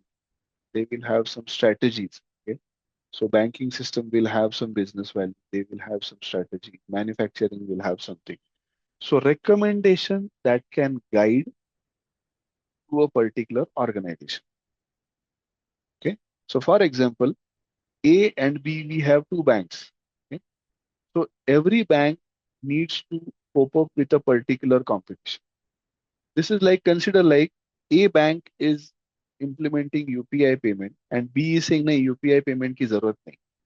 No, people will slowly and gradually move to UPI payment for sure. So A and B needs to be in sync. They need to formulate their future plans. They need to formulate their strategy. They need to arrange for a budget. They need to go for evergreening approach. Evergreening is a big pain these days. Okay, so we need to go for every other aspect. We need to look for every other aspect. We need to look for the competition. If you don't look for the competition, so you will be like a dinosaurus. So dinosaurus was a huge animal, but they are not there. Evolve. So, so evolve and progress. So that's the thing. Okay, so guiding principles are based on your strategic approach, your business value approach, your overall future plans of a particular organization. Second things is governance. So means by which an organization is directed and controlled. So whatever strategy, whatever things you have, okay. So accordingly, you will set up some governance mechanism. So what is governance mechanism? Let me give you one small example. So on Mumbai-Pune Expressway or any, say Yamuna Expressway, okay, we are traveling, okay. So there are some speed governors. So what is speed governor? There are some cameras installed, okay, which are monitoring, who all are monitoring you. Okay, your vehicle, they are monitoring whether your vehicle is traveling below or above a particular range. So they have lanes specified. So for truck, they have a limit specified. For car, they have limits. Two-wheeler is not allowed on expressway, right? So so governing cameras. So camera system is nothing but a governance, speed governance. Okay.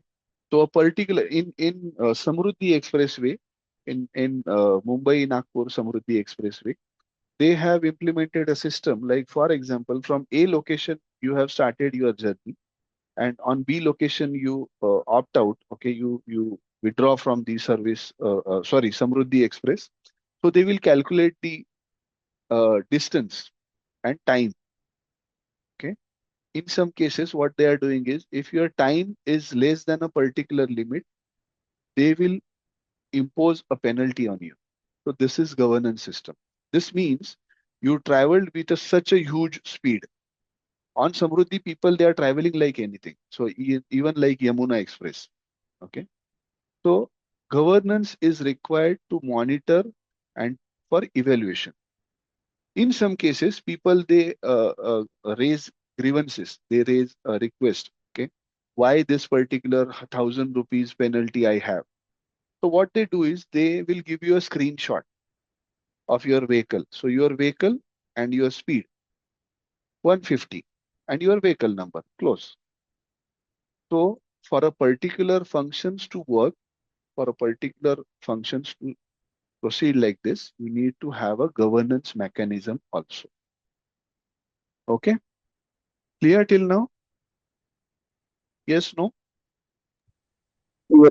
So yes, clear.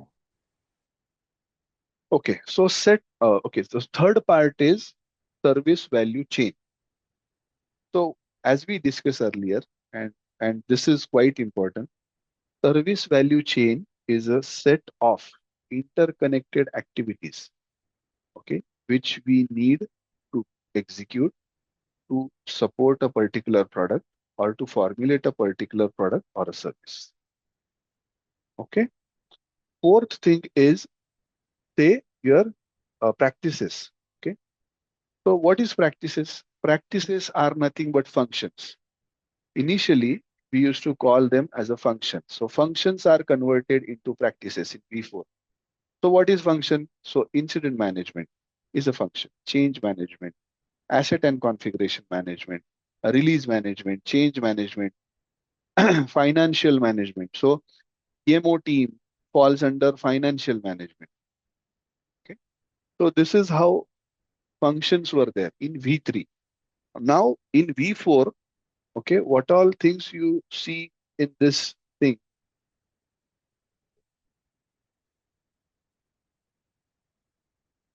This one. Okay. So these are the practices. Those were the function initially. Okay. Now they are converted into practices. Okay. Coming back here. Okay. Right. Okay. And last thing is your continual improvement. Why continual improvement is required at all the stages? Why we have at outer set? Why we need this?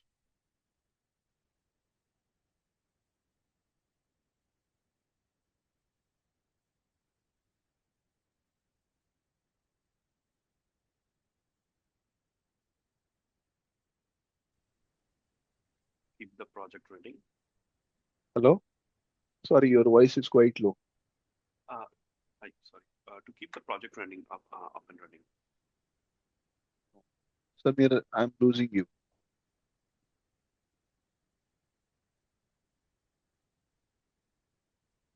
Any other thoughts from anybody? Basically, on the feedback, we are just improving the product or the services. Correct.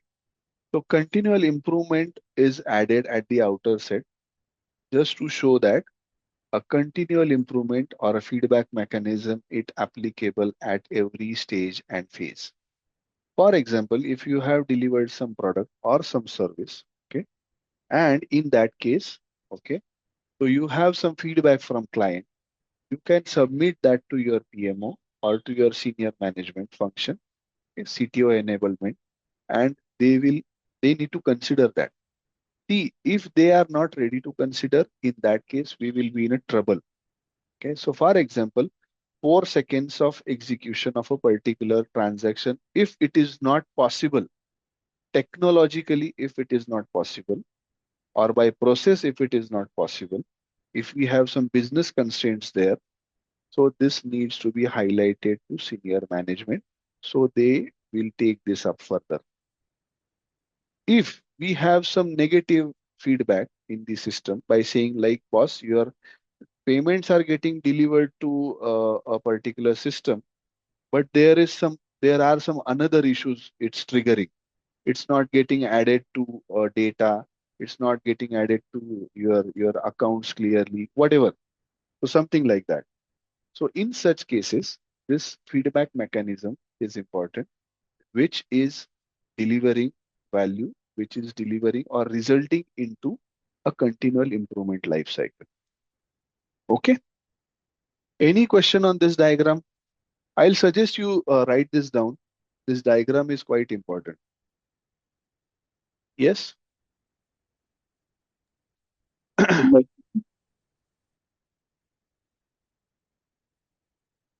Nawaz bhai, all good with me till now? Any questions? Yes, that's all clear. Prashant, to check, you will be sharing this slides right later. These slides are very limited. I guess 90, 95 slides I have. So I will give you some good material across these things. Okay, okay, okay, You will have good reading material I'll share okay, by today. okay. And you will be able to share this recording, just to Sorry, go sorry. through. Your voice is You will breaking be now. sharing this recording. Give me just 1 second.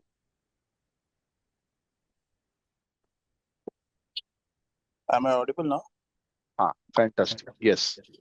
Okay, so you will be sharing this recording, right? Just to go through? This is on cloud. Yes, yes, no problem. Okay, thank you. We are recording on cloud. So Okay, we have an application via which you can access. okay. There are things. Yes. Okay. Yes.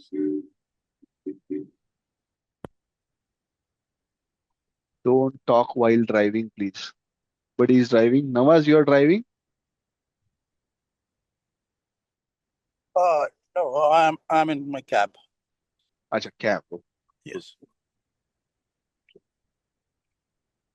So these are the definitions. Okay. So guiding principles, governance, service value chain, okay, practices, and continue. These are the definitions. So guiding principles are nothing but a recommendation that can guide you based on your business visibility. Governance is nothing but a mechanism which will direct you, govern you, and controls you. Service value chain is nothing but six interconnected activities or tasks which we are executing.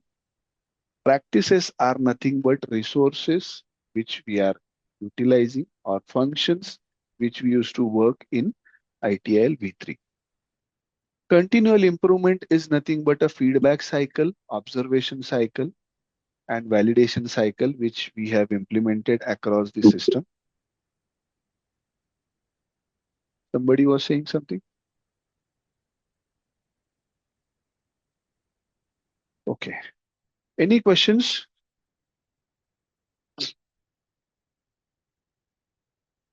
Four dimensions of service management, a holistic approach, we can say. Okay.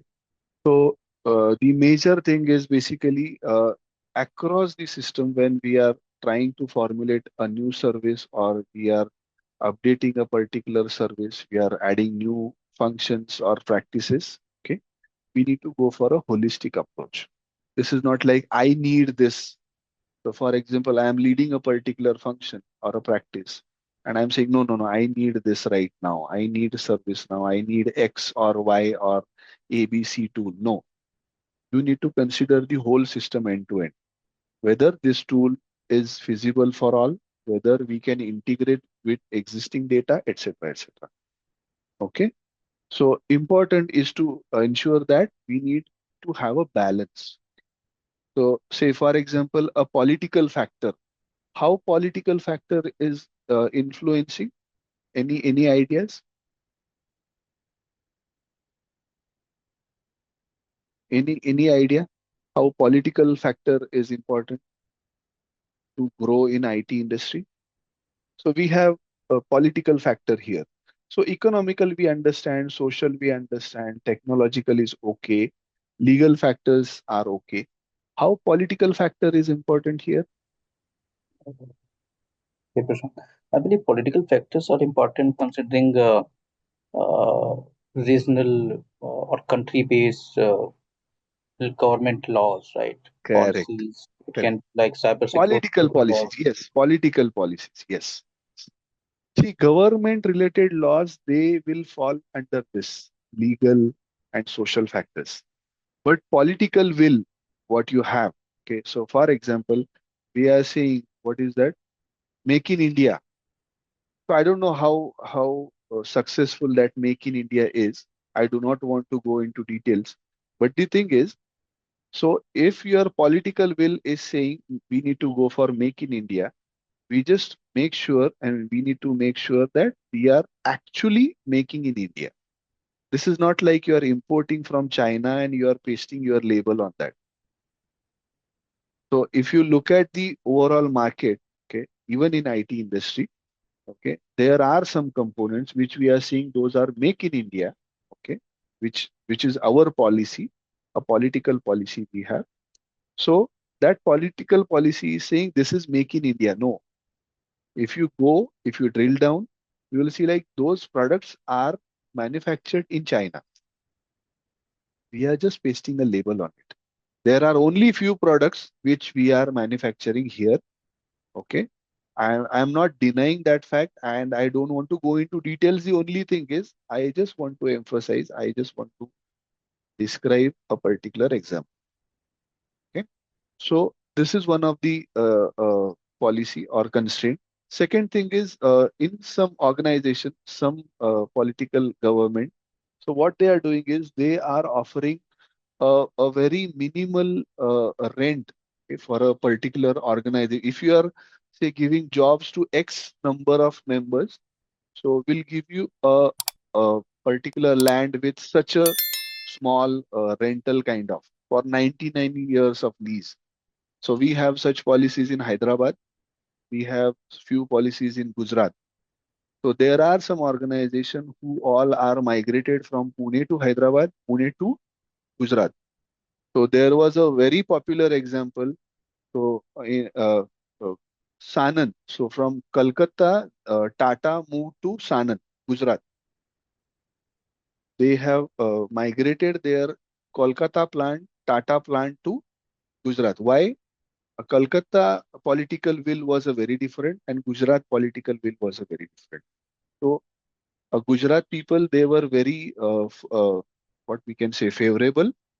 So they migrated the whole plant from Kolkata to this Gujarat. Kolkata is not the correct word. Kolkata.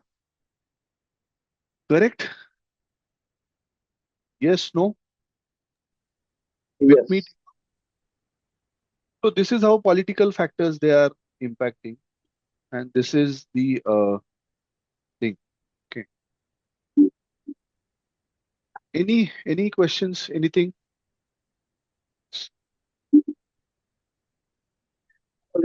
But आप हैदराबाद में थे क्या यहाँ पे?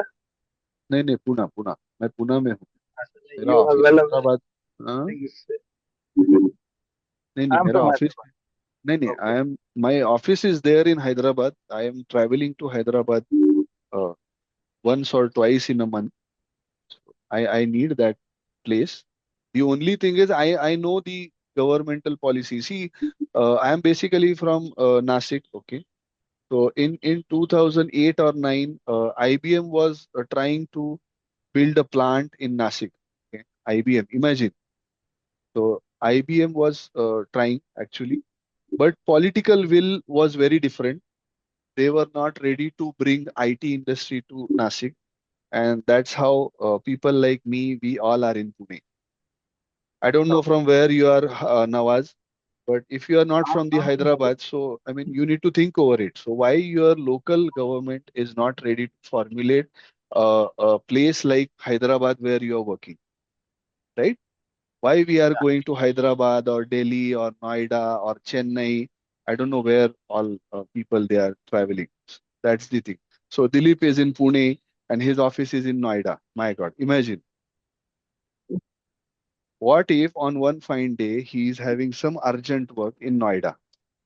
He needs to book a flight at whatever cost. I don't know what cost, but he needs to book a flight. He do not have any other option. So this is how the system is. Okay. So are we good? Clear with me till now? Yeah. Okay. So service value system is a parent. Service value chain is a child. Okay. So if you see here in this diagram, okay. So service value system they are showing, okay, and service value chain is at the bottom at a big picture.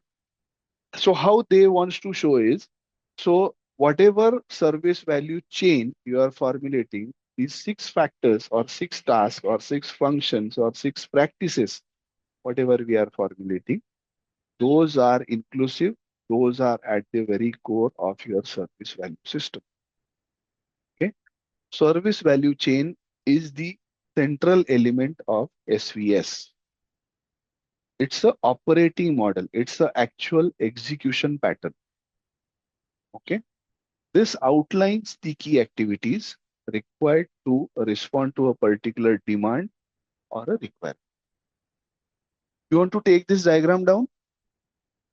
Yes, no? So Prashant, just to clarify, service value system is more towards on ideal V3 framework, but No, service no, value, no. See, okay, let me give you one same example. Let me utilize that.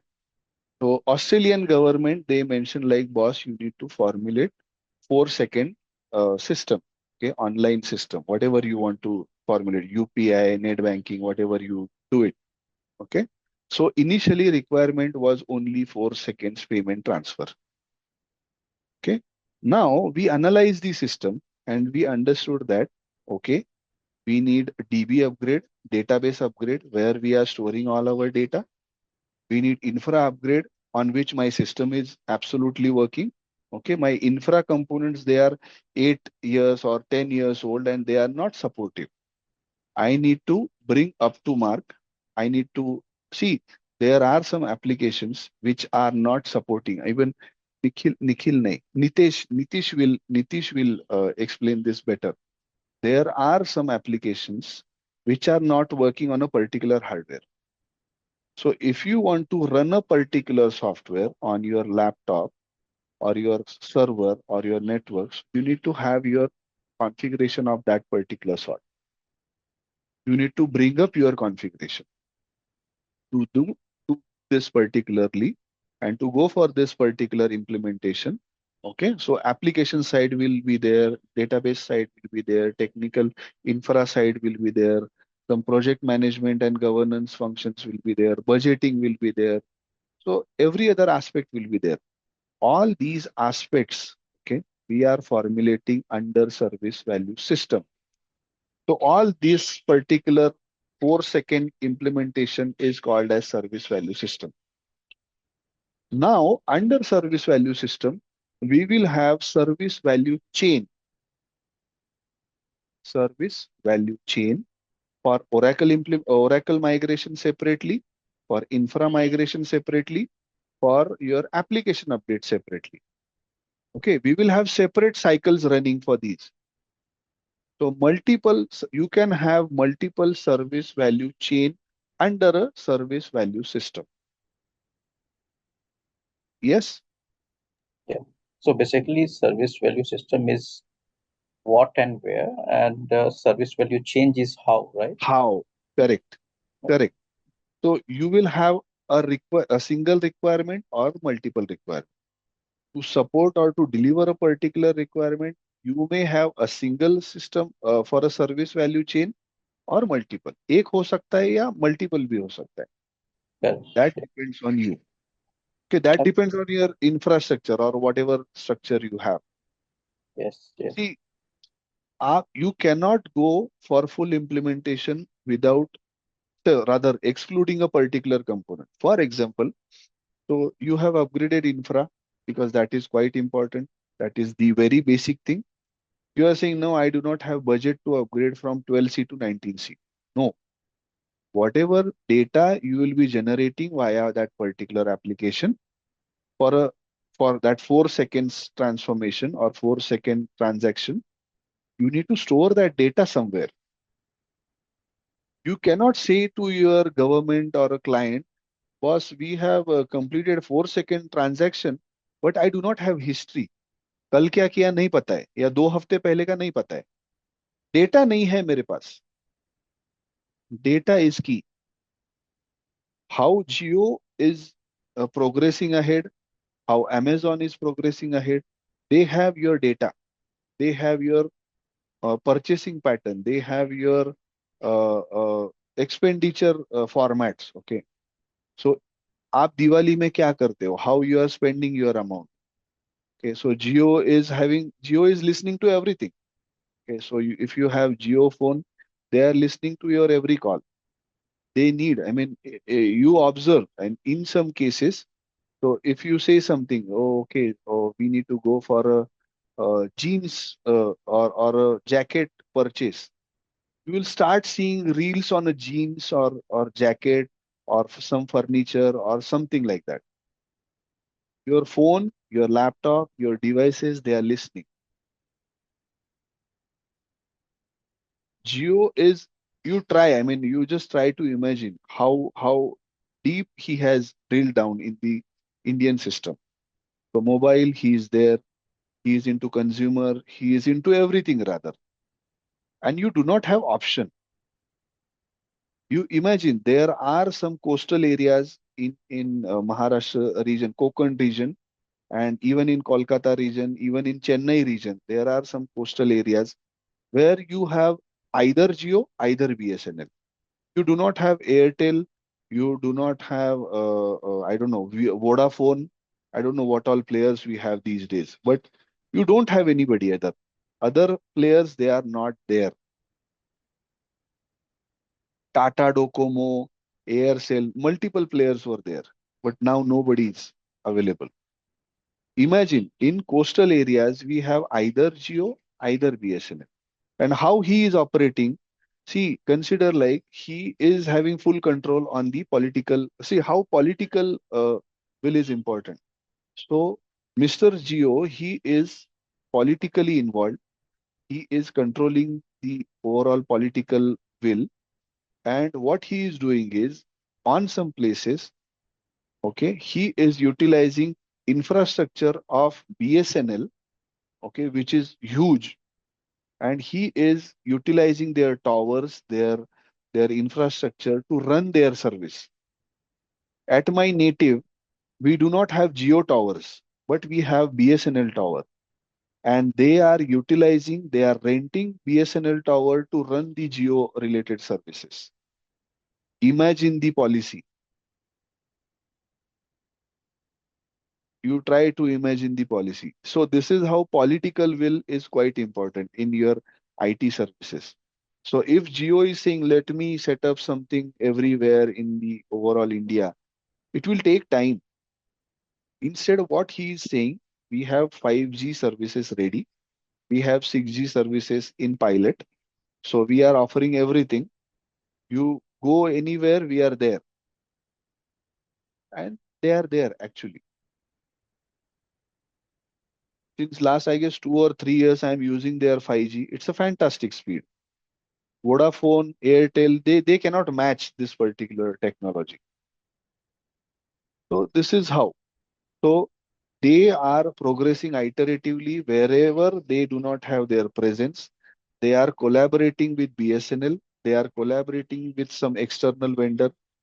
I'm not sure about the on-site locations, but even if you have Geo SIM card that is, I mean, working in Sri Lanka also. There were some members who traveled to Sri Lanka. There were some members who traveled to London. So there are some possibilities. You can utilize the same number in London or Sri Lanka.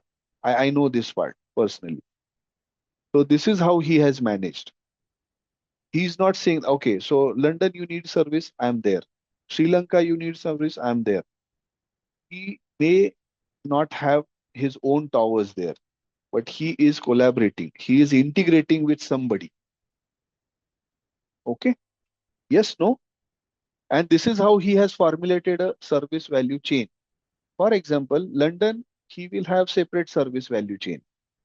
So, for example, you have some data pack here in Pune or Mumbai, and you are traveling to London, and your data pack is expired. You can recharge from there also. He has formulated services like that.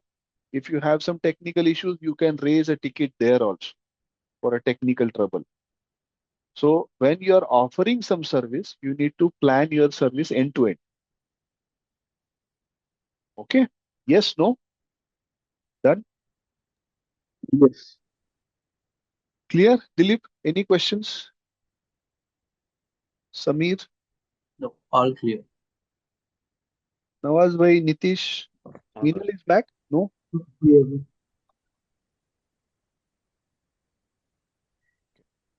Let's proceed. Okay, so key concepts of a service management. So these are a few. I'll suggest you people are very new to this environment. I'll suggest you write this down. This will help. Okay, I'll explain this also, but you keep this in your own words. Try to write in your own words. That will help. Okay. So what is service? So service is nothing but means of delivering a value. Simple. Service is nothing but a means of delivering a value by co-creation or by facilitating outcomes that customer wants to achieve. Customer wants to achieve 4 seconds of transaction time. Okay, customer wants to access a geo network in Sri Lanka, etc., etc. Without the customer having to manage a specific cost and a risk. How cost and risk is associated here?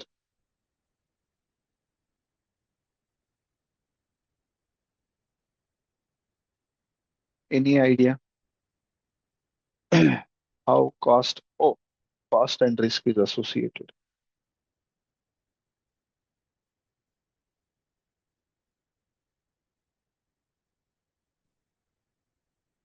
Yes, Dilip. Any idea? Dilip, Samir, Nikhil. I believe cost is basically ensuring about not having any dependency from customer end point of view, how the service is running from manpower, right? It is about ensuring availability has to be there, and it should be based on the guiding principles, and should be formulating based on the identify risk which is associated, if it is like US or other areas like GDPR or HIPAA compliance, and if it is in different part like Europe, it is having some different compliance. So that's how things matter runs, right? Just a Right. Any other thoughts? The cost is also for maintaining the infrastructure. Like for example, the recharge which you told in Correct. Sri Lanka, right? Then they have to pay to the other party. And for risk, it's more of a compliance. If they don't do, for the bank example, we can take if they don't do within 4 seconds, then there will be a penalty charge by the Correct. government. Fantastic. Thank you. Thank you very much. Yes, both the versions are very correct. So, Yeah. for example, if I'm traveling to Sri Lanka or London, I need to make sure that before boarding a particular flight, I need to go for that particular recharge or that particular pack purchase. And for example, I'm saying my government is saying 4 seconds of thing, and if those are not getting delivered within 4 seconds, we will have some penalty charges associated. Okay, and in some cases, people they will say like, oh, okay, we will deliver the payments in 4 seconds, but we need 10% of margin. So 10% is not acceptable, right? So there are some pros and cons. There are some both the side. We will have something. Okay, so we need to take care of this part also. So without the customer having to manage a specific cost and the risk. Okay, so this is the thing. Customer, user, and a sponsor. So customer is nothing but a person who defines the requirement. Okay. So somebody has said like, okay, 4 seconds, we need to deliver a payment. Okay. So there are some business analysis people, okay, who will formulate this requirement in a English word, okay, and which is understandable to management, which will have the actual requirement and which will have a very basic plan. So we need this, we need that, and this is how we are planning. So they are customers. So in our organization wise structure, we call them as a BDM, business decision makers. Every organization will have different naming convention, but this is the most acceptable naming convention. Okay? A user is nothing but a person or a group of people who all are actually using those services. Okay.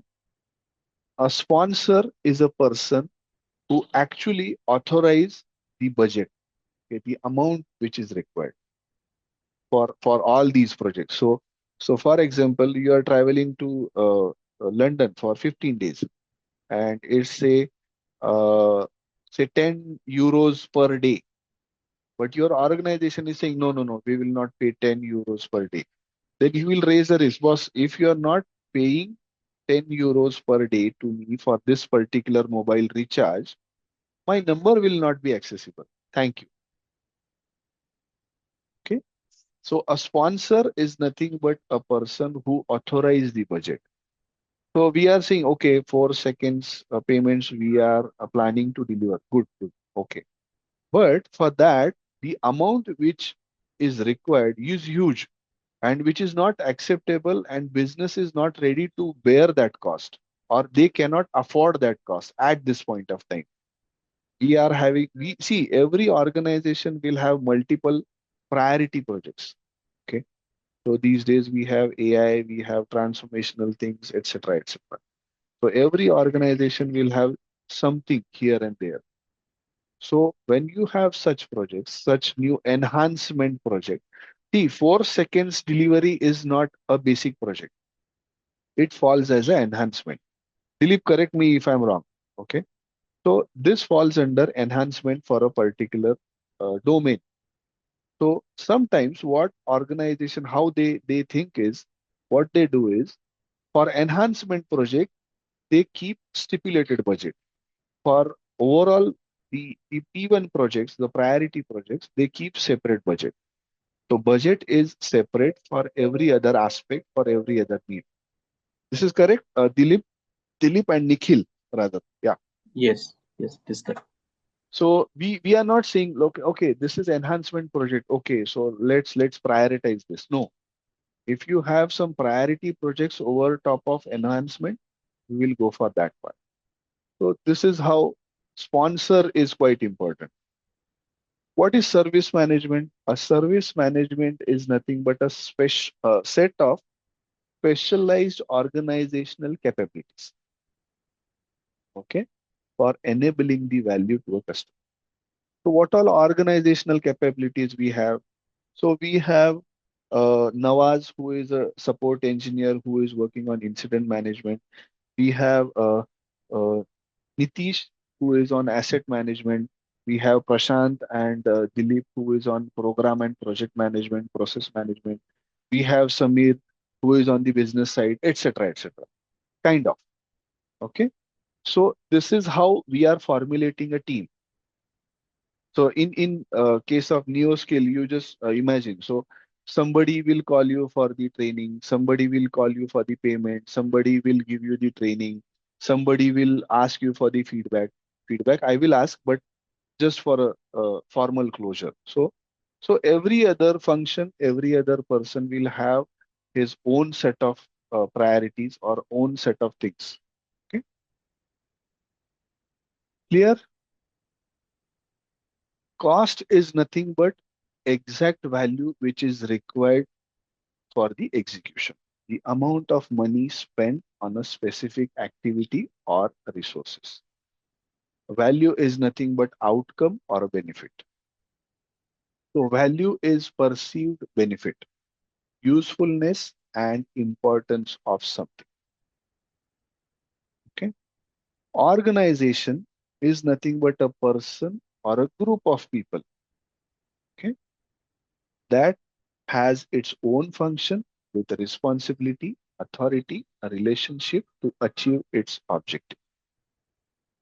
So we will have multiple people involved. So in some cases, if we have vendor, okay, so every vendor will have limited scope, limited authorities, limited responsibilities, and a relationship to a particular application or infra. Outcome is nothing but a result for a stakeholder enable, and output is a tangible or intangible delivery results. Outcome and output. Outcome is tangible results. Okay, so how outcome and output, can you give me any example? Anybody? Yes, no?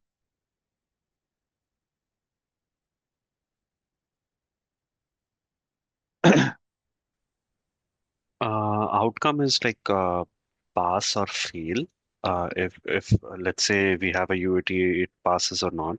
The code is getting compiled or not. Output Fantastic. is mostly relative, like percentile or percentage. Correct. Correct. So output is UAT is passed, yes or no? Yes, passed, signed off. Output is how many test cases they were failed in first iteration. So you will say like three test cases were failed. Okay, those are passed. Yes, those are passed. So output is percentile. Okay, outcome is yes or no kind of results. So in our banking example, so are we able to deliver 4 seconds delivery? Yes, we are able to. What is the output? Okay, since last 1 month, we have delivered around 3 billions of transaction successfully under 4 seconds. Fantastic. Okay, so this is the output. What is risk? So risk is nothing but a possible event.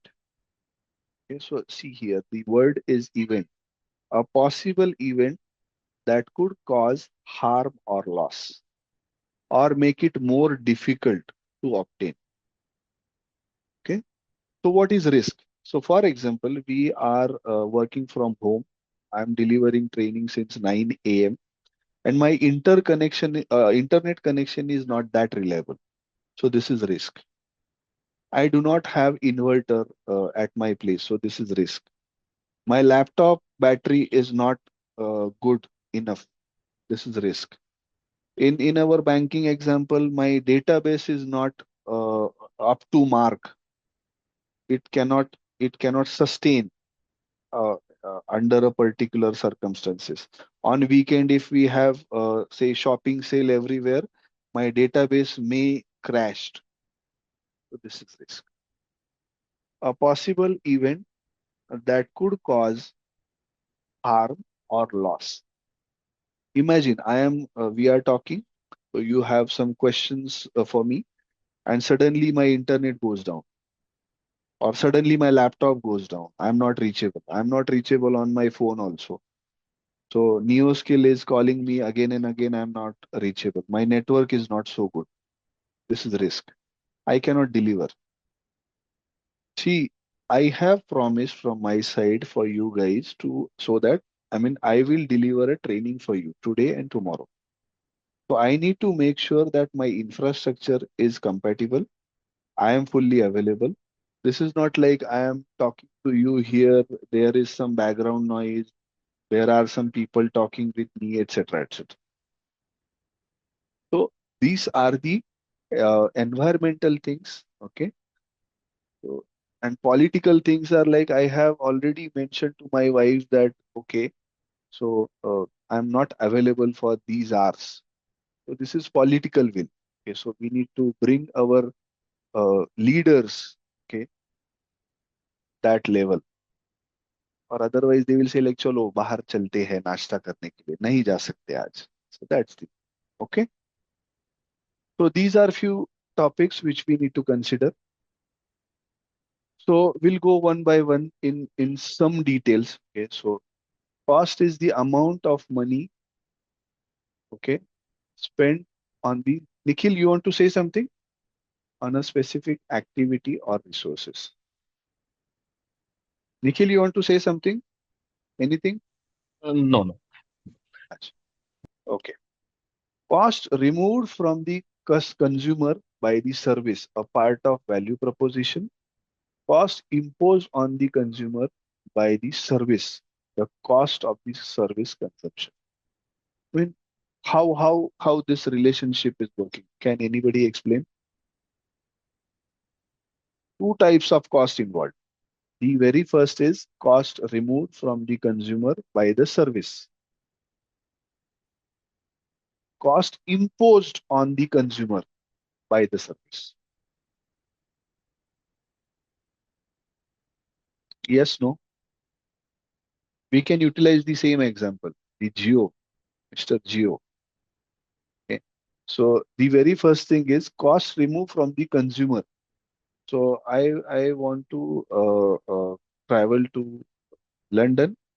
So I need to purchase a particular pack. So cost removed from my budget. Okay. and I have spent some amount. Cost imposed. For example, I'm in London and my data pack is gone. So I have to buy additional data pack. Okay. So that is cost imposed. Understood? Yes, no? Hello? Yes, no? Am I audible? Yes, Yes. yes. Yes. Uh, so clear? You Yeah. need to buy something. Okay. Okay. And then you need to bring something in. So that's the thing. Can you give an example in terms of IT? Like any example that? uh, Consider like checkbook. Okay. In Okay. banking system, okay, Mm-hmm. initially checkbooks were very popular. Mm-hmm. Okay. So if you go into your transaction history per quarter, they are charging around 25 to 30 rupees. So if you opt to your internet banking, okay, Mm-hmm. okay, you don't have to buy those checkbooks, and that charge will not be there. Okay, so cost removed. Okay, Okay. Mm. and what is cost imposed? So you will have some SMS from the bank, right? This amount is credited, this amount is debited, etc., etc. That is also a chargeable service. So that is cost imposed on you. Mm. Understood? Yes, no? Yes, yes. But Do are they you? correlated? Like Yes, yes, they all are like they both are correlated, right? That's what you're trying to tell. yes. See, let me give you one another example. Do you have? Mhm. You are in Pune? No, no. I'm in Bangalore. Okay, I don't know about the Bangalore electricity department.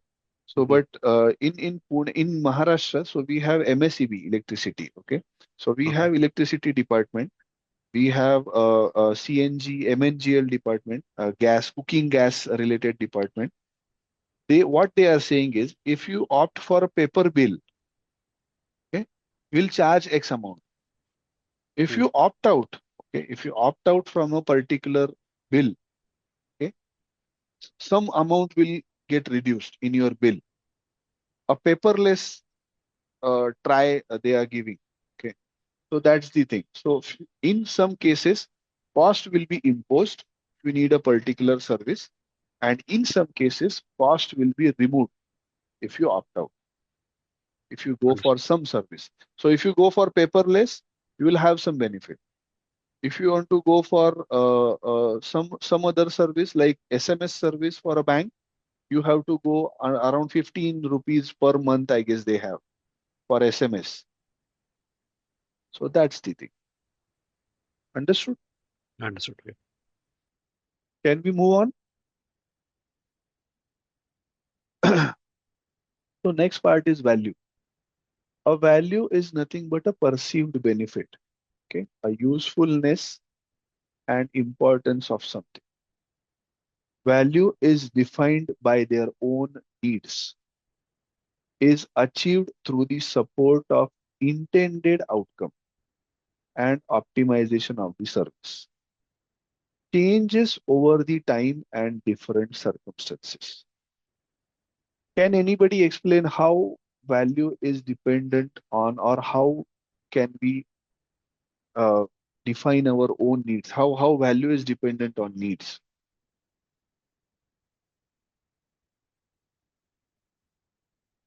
Any idea?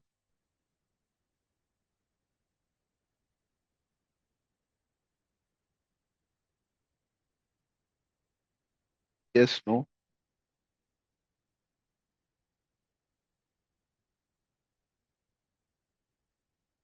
no? Okay, so value is dependent on needs is the example is say telecom industry. Okay, on some places we do not have 5G network available for a particular operators. Okay, so at my place, if I don't have 5G network, I will not recharge for 5G. I will recharge for 4G. So for me, I need 4G. I need this much recharge only. There are some families, there are some people who don't need to log in into system. They are from the manufacturing or some other background. Okay. So they don't opt for the Wi-Fi at their place, laptop at their place. They have mobile, they have WhatsApp, they are sufficient. So this is what a value for them.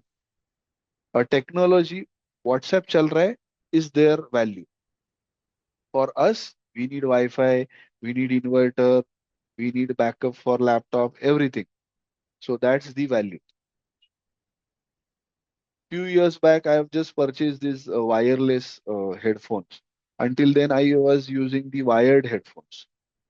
So wireless headphones are allowing me to walk while I am talking.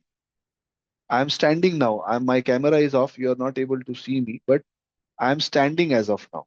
If I have wired headphones, okay, I cannot stand. I have to sit continuously.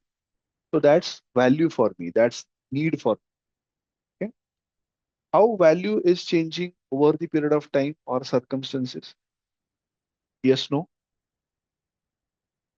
Are we agree to this?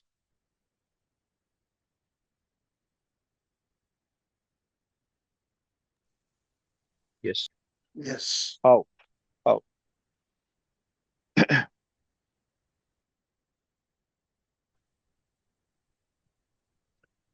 Same Same example. same example, yeah, the 5G will come eventually, right? Or even in future it might be 6G or something else. So over time Correct. it will Correct. change. The very simple example is my headphone. Ah, So headphone was I was able to deliver trainings, I was able to attend office meetings, etc., etc. But Bluetooth headphone is allowing me the better values. They are allowing me to walk here and there. I'm walking in the room. I'm able to stand. My back is not paining, etc., etc. So this is the thing. So if I have new technology, if that is favorable for me, I need to go for that. That's the thing. So if we have 5G, if we want to transfer the amount here and there, then we need to go for better network. Then we need to go for online things, etc., etc. So we need a network also. In some cases, we cannot even browse WhatsApp with 4G on some network. So technology requirement or time requirement. Yes, clear? Output and outcome. The way we discuss output is nothing but a tangible or intangible delivery items. Outcome is result. Yes, no, good, bad, kind of. Okay.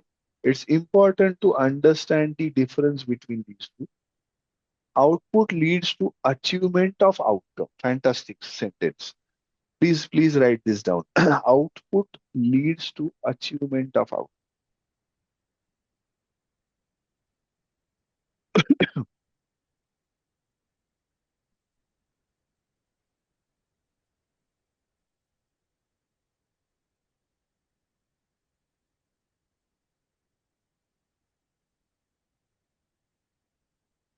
Clear?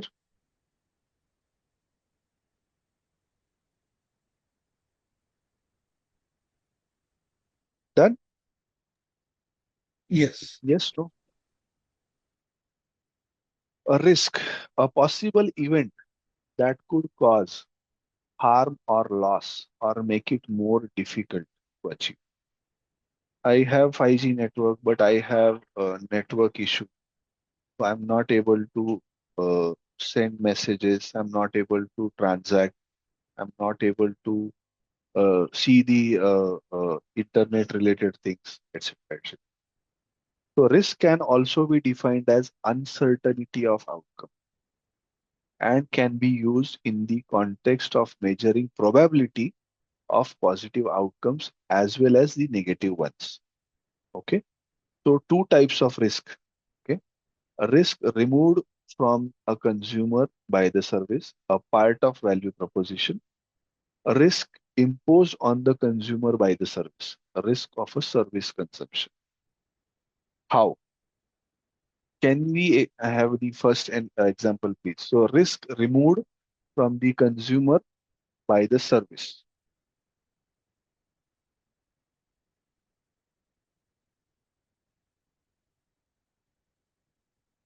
Any examples? Online banking. Right.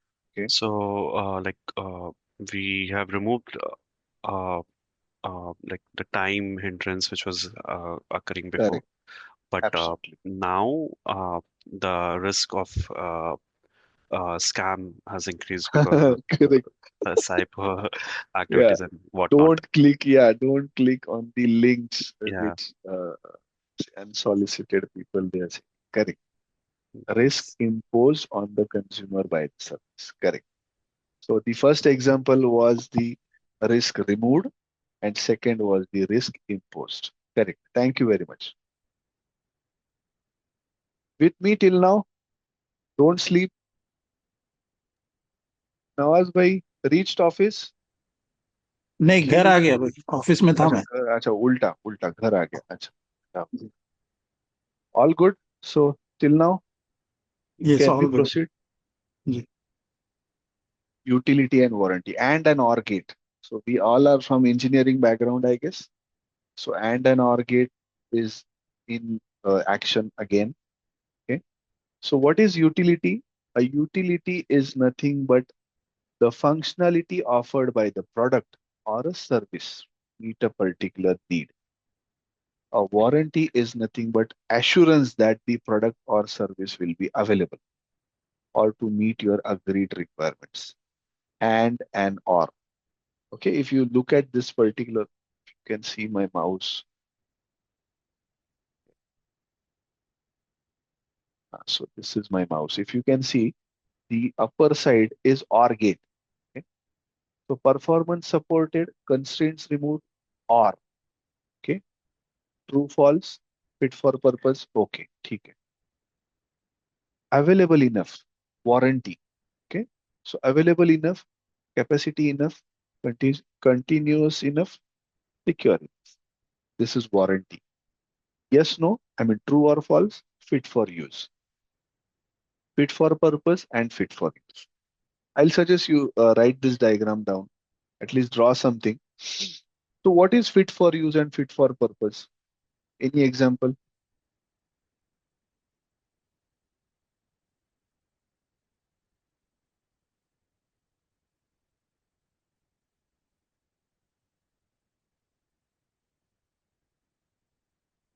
Yes, no. So, fit for purpose is I don't need a online presence. Okay, I don't need Instagram. I don't need internet banking continuously. So I don't need Wi-Fi at my place. I don't need inverter at my place. I don't need 5G connection. So this is fit for purpose. Fit for use is I need everything. Okay, I need Wi-Fi. I need to deliver a training. I need to work from home. I need to go for transaction. Available enough, capacity enough, continuous enough, secure. This is based on your fit for use and fit for purpose. Okay. Based on your requirement, based on your need, things are getting changed. Yes, with me till now. Fit for use, can you repeat once? So fit for use is, for example, I need to deliver a training. Okay? I Mm, need to work from home. I need to mm, be available. I need to transact online. Okay? mm, So my mm, use is this. So for that, what I need a good laptop. I need internet connection. I need backup of power. Okay. I need inverter also. So mm, available enough, capacity enough. So available, what is available? Internet. Are we available on internet? Yes. Capacity is enough. So whether my bandwidth 100 Mbps is sufficient or 200 Mbps. Continuous enough.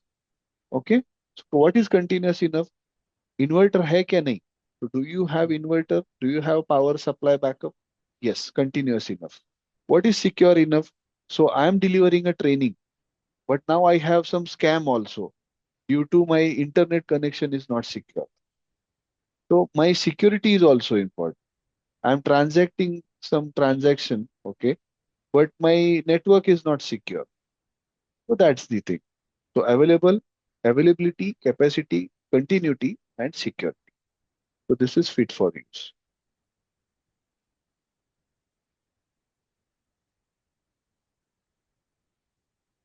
Understood. Yeah.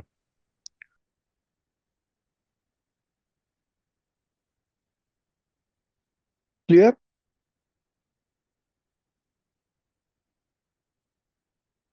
I'll suggest let's take a short break. Okay. 11:56. Let's come back at 12. Yes. Let's go for 1 hour ahead, and then we can stop for a day. At 1 o'clock we'll stop. So short break, guys. Is it okay? Yes, no? Yes. Okay. Let's stop. Thank you. Are we back? Yes. Yes. Sorry, I'm just few minutes late. No problem. I am married, so yes, this is allowed. Few minutes is okay. So how many people are married here? All are married? I am married. No. Acha, Nikhil is not married. Are you are the very let me. You are the luckiest person. Okay, let's come back. So service value system, service value chain. Then we have seen few practices. Now we are going to service relationship. So service offering. Okay. So what is service offering, service provision, and service consumption? These are three important parts. So service relationship management is okay. In some organization, HRBP is the function. Okay, HRBP. So HRBP is the function who is actually managing the service relationship management. Okay. So let's go one by one. So service relationship management is nothing but a joint activities performed by the service provider and the consumer to ensure that the value co-creation is validated. How? What is service? How this is happening? So for example, if we have committed that okay, 4 seconds transaction we will execute. Okay. So my HRBP, they will be in touch with multiple business stakeholders. Okay. At that level, and she will take the feedback or he will take the feedback. They will talk to them continuously whether we have escalations, whether services are available, people how they are behaving, how they are responding. Do we need any other things, any other opportunities are there? All these factors, they are falling under service relationship management. Okay, let's come back. So service offering, service provision, and service consumption. So the sequence is not correct here on this page. The very first thing is service provision. Okay. So what is service provision? A service provision is nothing but a setup in our own language. Activities performed by an organization. Okay. So activities performed by an organization to provide a particular service. So if you want to deliver a particular service, so these are a few activities which we need to deliver. Okay. Second thing is service offering. Okay. So based on the setup, okay, we will have some offering. So, okay, I do not have this setup, so I cannot offer this. Okay, these two things go hand in hand. So a description of one or more services designed to address the needs of the target consumer group. Few people need checkbook, so that service is also available. Few need online banking, that is also available. Few need 3G service, that is also available. 4G service is available. 5G is also available. A service offering may include goods, access to resources, and service actions.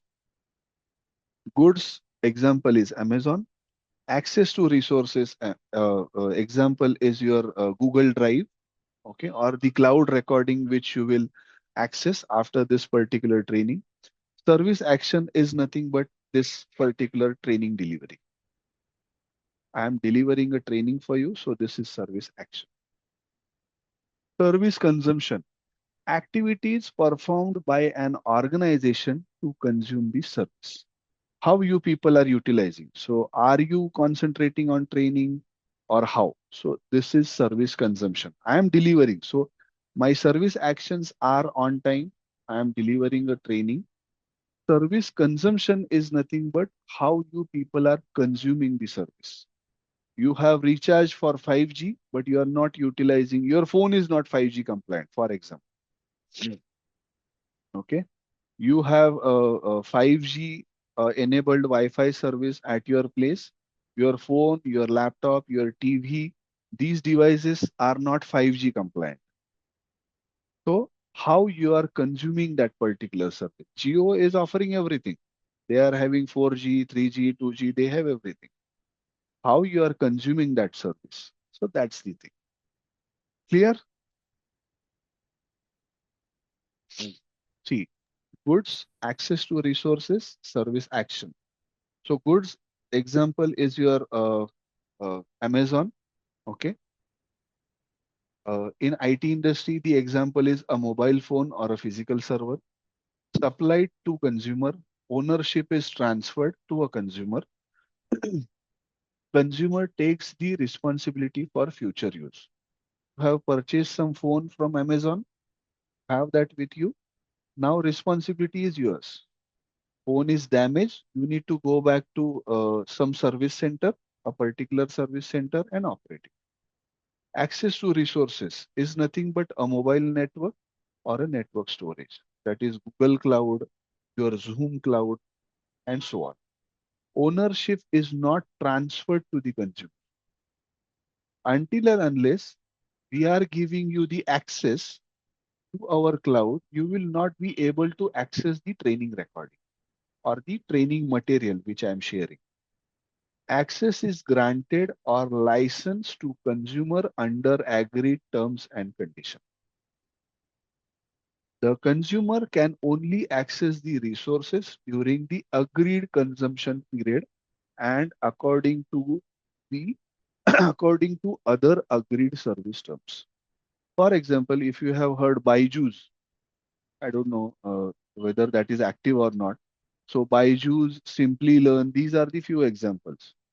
You purchase some service, you purchase some product for a particular time, okay, for a particular period of time, you will be able to access those particular resources. Okay. Service action is nothing but performed by the service provider to address the consumer need. So delivery of a training. Okay. So this is one of the example performed according to agreement with the consumer. So initially we used to deliver training full day, 8 hours a day. We observed that post lunch people, they are not so happy.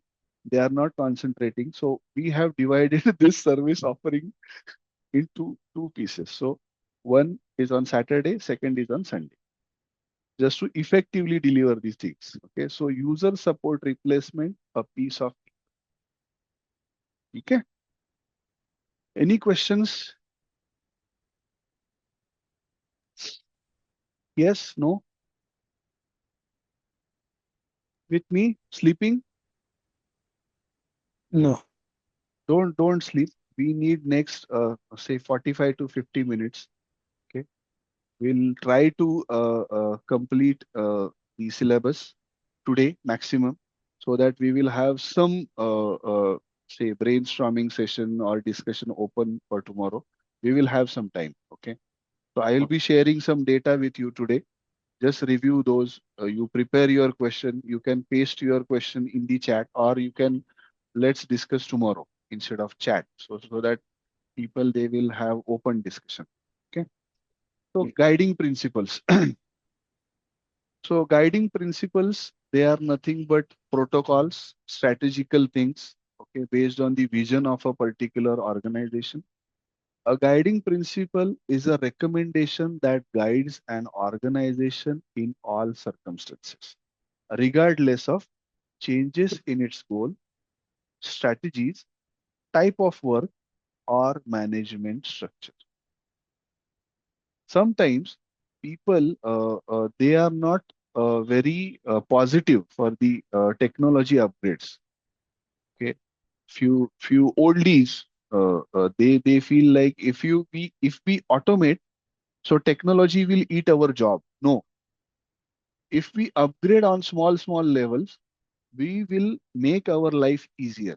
Okay, so under governance, under my job, okay, so there were some reports which we used to operate manually before a few years, sorry, eh, so which we used to do it say manually. Now we have automated, okay. Now we have one button, okay, which we are clicking, and that button is sending those reports to intended customer or intended users rather. So a single button click is required. Initially, we used to download the report, then we need to run pivot, then we need to run graph, then need to formulate those tables, then we need to formulate email, and after that we used to send those reports. So that's the so this process is simplified and things are good. The guiding principles are universally applicable. So whatever automation, whatever enhancements you are planning, try to plan internationally, universally, wherever you have support. For example, uh, what all banking improvements we are doing, we are trying to implement those across. So we have COE team. So that is Center of Excellence team. Every organization will have such teams. Okay. So Center of Excellence team, what they are doing is they are guessing, they are validating, they are analyzing the improvements or things which are happening in the system, and they are suggesting those to few other clients. So for example, if we have successfully migrated or completed the 4 second implementation, okay, for Australia, we will suggest the same thing to London, UK, I mean. We will suggest the same thing to Gulf countries, to US, to Brazil, and so on, Canada, and so on. So kind of. So this is how you need to say these guiding principles, they are based on your vision. Core message of ITIL and the service management in general is embodied in these principles. Okay. So 7 guiding principles. What are these? So these are 7 guiding principles in front of you. Okay. So focus on value, start where you are, progress iteratively with feedback, collaborate and communicate, think holistically, think and work holistically, keep it simple and practical, optimize and automate. Okay. Value from, so, okay. So how? Focus on value. How this is dependent? Value from whom?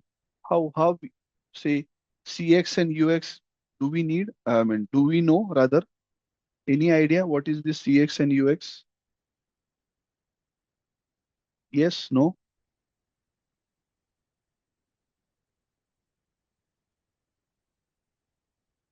Hello? With me? Hello? Yes, Yes. yes. So what is this part? CX and UX? Yes, sir. Any idea? B2B and B2C maybe. Yes. So customer feedback and user feedback. Okay. So this is CSAT, USAT, what we are saying. Customer satisfaction, user satisfaction. Hmm. समझा? नहीं Yes. समझा? So at the end of a particular delivery, we are sending a form. Boss, can you give us a feedback? So that is customer satisfaction. Sometimes customer is not there, user is there. So customer satisfaction is and user satisfaction. So this is customer experience and user experience, CX, UX. So Okay. value from whom? So how we are calculating this? Okay. So we are generating CSAT, USAT report. Okay. And we are analyzing those, we formulate those, we summarize those, and based on which we submit our recommendations to higher management across, or rather based on which they formulate their decisions. Okay. Understanding who is service consumer and who the stakeholders are. Sometimes consider like you do not have feasibility of implementing 5G service in a particular terrain. Himachal Pradesh, for example. In Himachal and Uttarakhand, we have huge landslides. So that is not possible for Geo even to set up infrastructure there.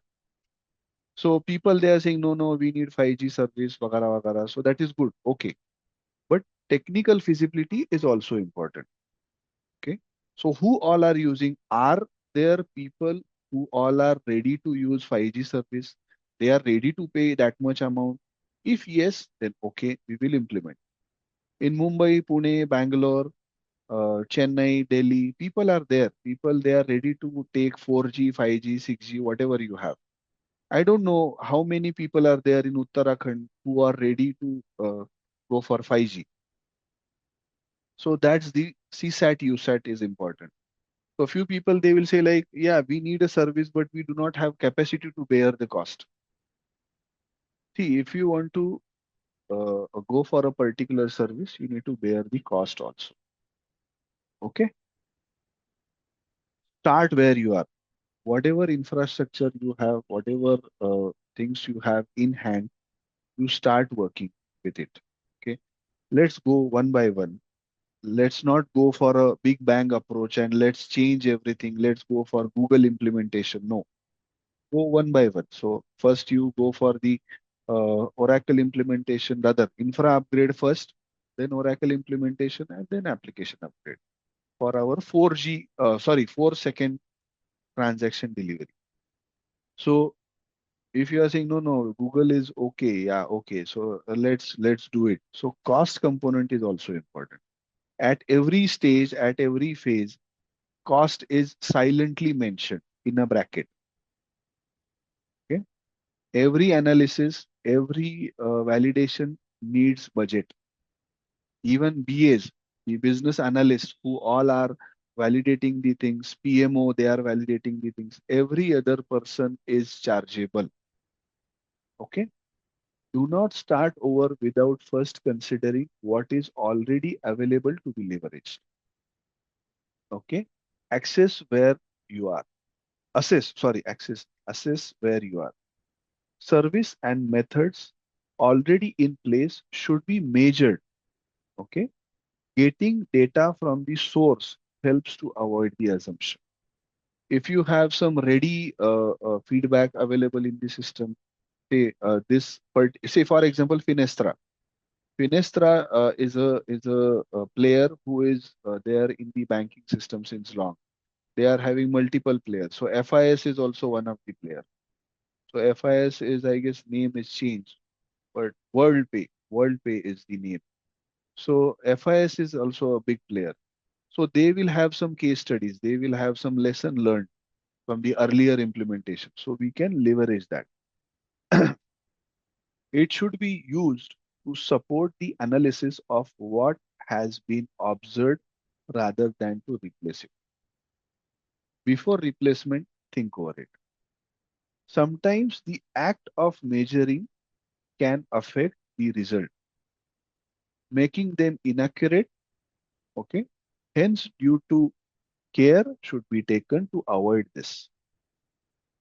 How? Can anybody give an example?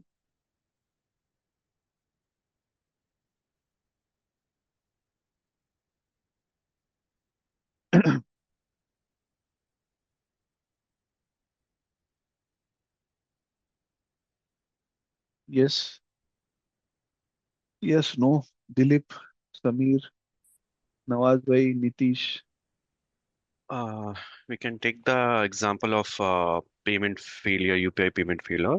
Uh, let's say it is due to some infrastructure issue, infra issue, uh, and we should not consider that 10, like let's say in 1 hour we are seeing how many payment is successful and failed. If we know the root cause, we can just leave that those 10 minutes where it was an infra issue, No, something like that. sorry to interrupt. No, no, no. No, this is Yeah. not relevant. Let me tell you. Okay. Payment people they don't consider failure. So you can Hmm. say like pilot project. It's a demo project or a pilot project. Consider like that. So for Okay. example, if you have some pilot project under banking, that is Hmm. considerable. You cannot implement and say, no, boss, this is a pilot project. No. So what you Okay. can deliver is how you can deliver is You can Hmm. declare like this is a pilot project and we Hmm. will simply deliver as of now. 4 second, 5 second, we are testing. Pilot project is nothing but we are testing on a live environment. So we will you suggest say 500 users who will transact here and there, Hmm. a dummy transaction, and then we will test. This is not like a final result, but this is a pilot project. The word is pilot or a demo project. Hmm. Every other organization needs to give a demo or a pilot thing to the client. You cannot simply say like, boss, we have delivered, now you test it. No. Even if you observe the mobile phone operators like Jio, Airtel, what they are saying is, we have started with our 5G service. They don't say 100 Mbps, 200 Mbps, 500 Mbps. What they say is, we have started our service in Uttarakhand, Himachal, Punjab, Chandigarh, Delhi, and so on. They don't mention the speed. So if you give a particular measurement, if you give a speed, if you say like 4 seconds payment, so that is a measurement you are giving. So what we are saying is, instead of measurement, you deliver the service under a pilot project. So when they say like this, so pilot project is contractually different. Okay, underpinning contracts are different for pilot projects and a regular project. Okay, sir. Yes, yes, no. इस तो फिर इसका example क्या हुआ? You mean to यही से? Example है. सी जो मैं अभी बोल रहा हूँ ना, so consider like my system is ready. Okay, infra Oracle सब अपग्रेड कर चुका हूँ, application is fully ready. You are my you sorry Australian client. Okay. What I will say is, you give me 50 users for a pilot project. Okay. I will run that pilot project and I will not promise. See, that is not a promise. That is a testing on a live environment under a pilot project. How my payments are getting processed, my gateway is accepting or not, my gateway capacity is that much or not, etc. etc. How GPPSP is responding. See, I will have multiple systems involved. Okay. My database is there, my infra is there, my partner systems are there, my own gateway is there, network band. See, multiple things. So a pilot is required, a demo is always a required. So what I will do is, boss, you give me 50 users. Under those okay. 50 users, I will play rigorously. I will transact say 500, 600 payments per day. Then I will analyze the report. So how many payments are under the limit? How many payments are outer the limit? And based on that, whether I am ready or not, whether any changes are required, whether any lesson learned are there, whether any issues, potential issues are there, what all components are not responding on time. See, every component will have stipulated time. 4 second में आपको payment deliver करना है, मतलब आपके हर एक component को deliver करना होगा right on time. Microseconds में होता है वो time. See, all those times are in microseconds. Also you need to consider the platform. Sometimes people they will initiate the payment from Chrome browser. You will initiate payment from what is that, Internet Explorer, Mozilla Firefox. You will initiate payment from your Apple iPhone, पहले वाला iPhone, अभी वाला iPhone, Android phone, कुछ भी. So whatever system you have, your payment should get delivered in 4 seconds. Understood. Understood? So या. आपको जो जो आपने एग्जांपल दिया ना, वो हम्म. सब ठीक है. उसमें एक ही वर्ड चाहिए, pilot project. Hmm. Okay. In banking system you can not deliver like this. आप इमेजिन नहीं करोगे इतना पेनल्टी हम लोग साल में देते हैं. अगर उतना मैं पेनल्टी एब्जॉर्ब कर लूं इंडिया में, तो कोरमंगला एरिया है ना, वो सुधर जाएगा पूरा, चकाचक. इमेजिन, पूरा कोरमंगला. इतना पेनल्टी हम लोग साल में भरते हैं. जस्ट इमेजिन, पूरा कोरमंगला. आपको कोरमंगला पता है इसलिए मैंने वो एग्जांपल लिया. So that's the thing. Okay. And yeah, Can we proceed? Yes. People are dropping now. Yeah. Let's last 30 minutes take. I know you people are tired. You have already paid. आपने पैसा दिया है. Progress iteratively with feedback. So proceed with iteration. Proceed in a phased approach. First you implement infra related requirement. Infra deploy karo. Test karo. Okay. Once that testing is done, all is good, signed off, then you go for Oracle implementation. उसको भी migrate कर दो, data migrate कर दो, 2 हफ्ता उसको test करो. See what ever I am saying, this is a yearly project. ये एक दिन का, एक हफ्ते का, एक महीने का प्रोजेक्ट ही नहीं है. Oracle implementation was pending since last 7 years. Imagine, I have executed that project in 1.5 year. जो 7 साल में नहीं हुआ था वो 1.5 साल में किया है.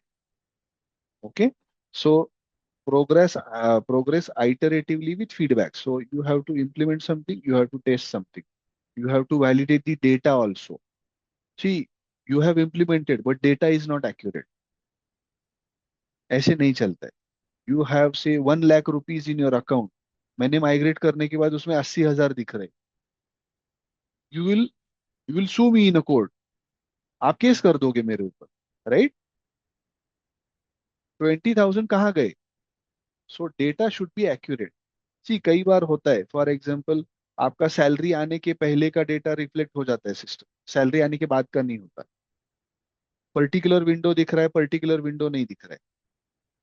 So this is what these are few challenges, these are few issues which we need to overcome, and for that we need a phased approach. सारा बिग बैंग कर दो. What is big bang?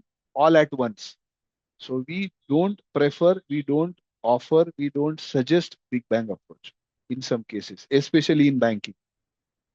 Okay. Temptation of doing everything at once, that is big bang, try to avoid. Work to be organized into smaller, manageable pieces. This helps to maintain the things. Okay. Feedback. So testing, feedback, sanity, जो भी आप करते हो. So what are all things you do? So everything gives you a feedback. Everything gives you lesson learned, details, inspection, validation, etc., etc. So this is quite helpful while you are executing. Iteration and feedback together. So try to couple these things together. So the way we discuss, so try to couple your pilot project on lower environment also. If you drive lower environment heavily, if you try implementing things on lower environment drastically, then you will have less pain at the higher environment, that is production. Military, army people, they are having this line: if you sweat more on the grounds, you will bleed less on the field.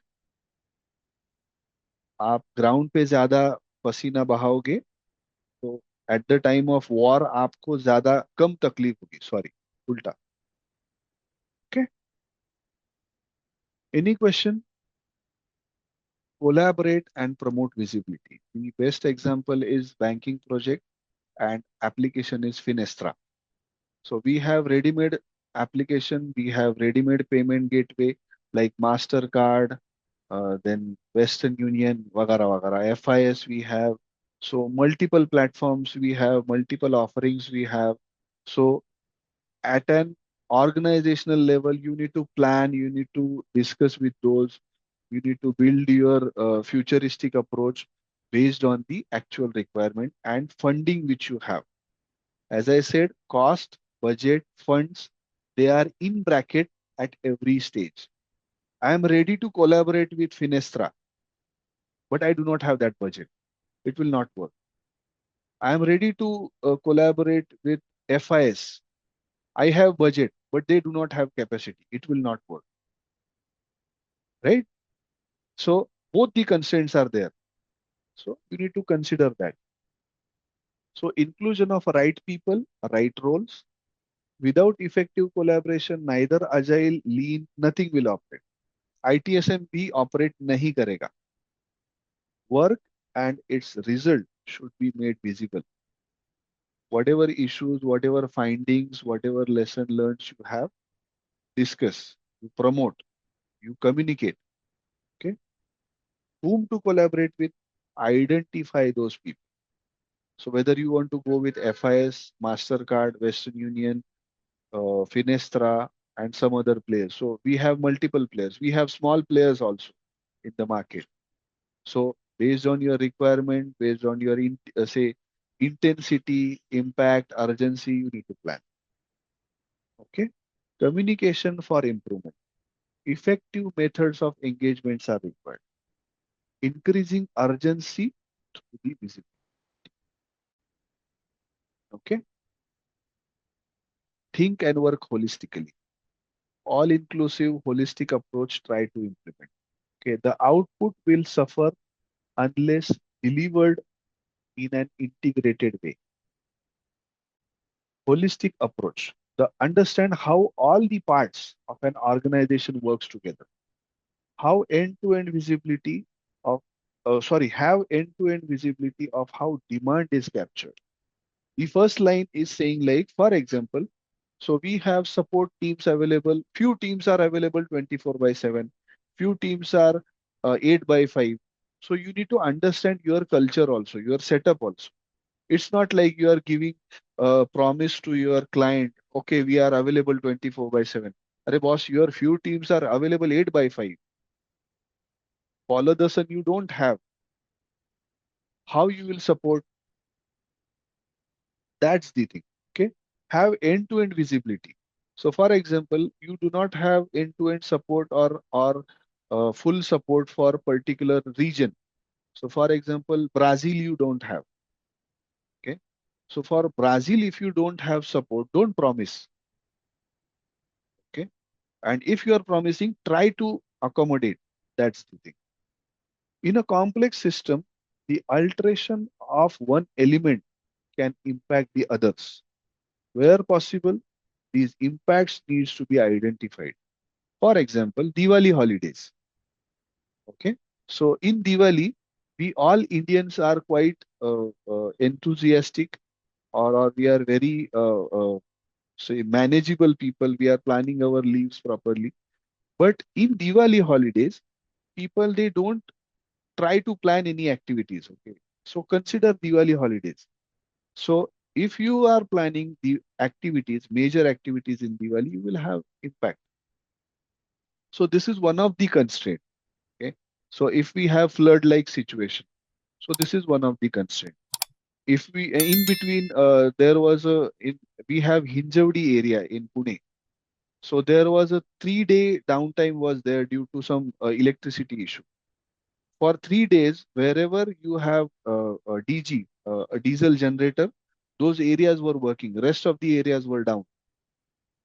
People were sitting in the office for 12 hours, 14 hours, 16 hours. Infosys people, they were utilizing their guest house like their home. So situations like this. Okay. Keep it simple and practical. The best example is instead of cloud implementation, go phase by phase. So we have Google, we have Amazon, we have Microsoft. हमारे पास उतना पैसा है क्या? If yes, then go for it.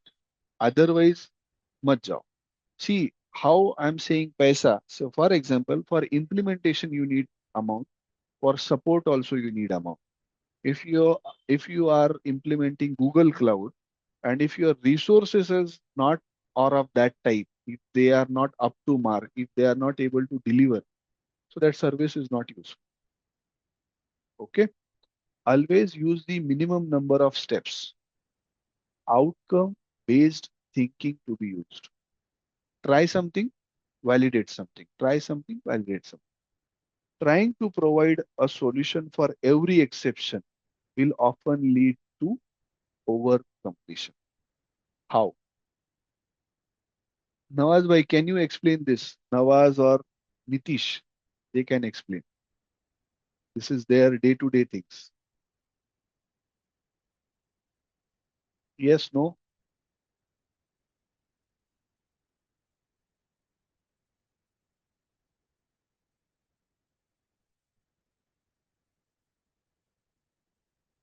Nawaz, हाँ भाई। कुछ कुछ click हो रहा है ये लाइन से? लाइन सुना है? नहीं? Trying to provide a solution for every exception will often lead to over completion. Example ये है कि आप हर एक इशू को सॉल्यूशन नहीं दे सकते. You cannot resolve a particular issue. Some time replacement is required. Even Nitish will echo the same. Some cases, okay, if you are replacing, if you are operating, you are trying to fix every issue, every exception you cannot fix. Some Yes. issues, some exceptions, you need to go for replacement. Okay. Yes. Judging what, yeah, thank you. So, judging what to keep, eliminating a process, service, action, or metric if it provides no value or produce no useful outcome. AS400 systems, which I was discussing initially before Yes. when we started. So AS400 was a very useful system, but now it's not relevant. There are some services, components, things, consumables which are not relevant. They are old. Okay. So, for Mhm. example, I have my earlier laptop with me. It's a very fantastic laptop. So I have bought it in 2007, I guess. It's working. Still, it's working. I'm able to see movies, etc., etc. But I cannot deliver Zoom training. I cannot deliver training on that laptop rather. There are chances that it will hang, will not be able to hear my voice. So I need to purchase something. I need to replace something. I need to add something in my system. If I want to deliver, yes, then this is required. These are our equipments. These are our ammunitions. Okay, so in IT systems, electricity, laptop, mobile phone, so these are ammunitions. Okay, understanding the conflicting objectives. So conflicting objectives are nothing but your sometimes. So people they will say like, okay, I am not ready to pay, but I need service also, and vice versa. So I have paid and I'm not utilizing. So conflict of interest kind of a thing. Clear? Yeah. Last one is optimize and automate. So based on feedback, try to optimize, try to tune up the system. Okay? Try to formulate the system in such a way that system will behave promptly and try to automate. So automation is nothing but a sequence of tasks executed continuously. Okay, automation is nothing but sequence of tasks which we are executing without intervention continuously.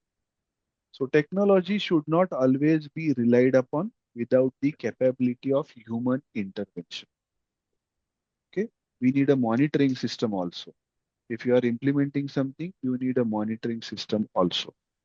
Mm. Optimize means to make something as effective and useful as it needs to. Techniques way may draw upon various practices like ITIL, Lean, DevOps, Kanban, etc. So ITIL is falling under ITSM. Lean, DevOps, Kanban, they falls under Agile. Lean is a separate practice actually.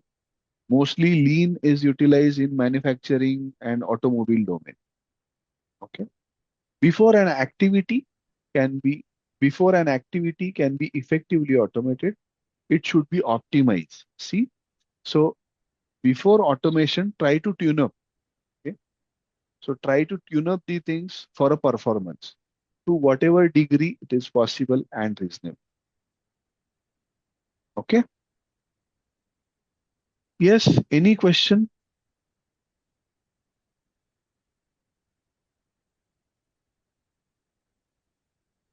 Any questions till now? So last few slides, and we will stop for a day. So four dimensions of service management, that is people, process, product, partner. Okay. So organization and people, information and technology, partners and suppliers, value stream and process.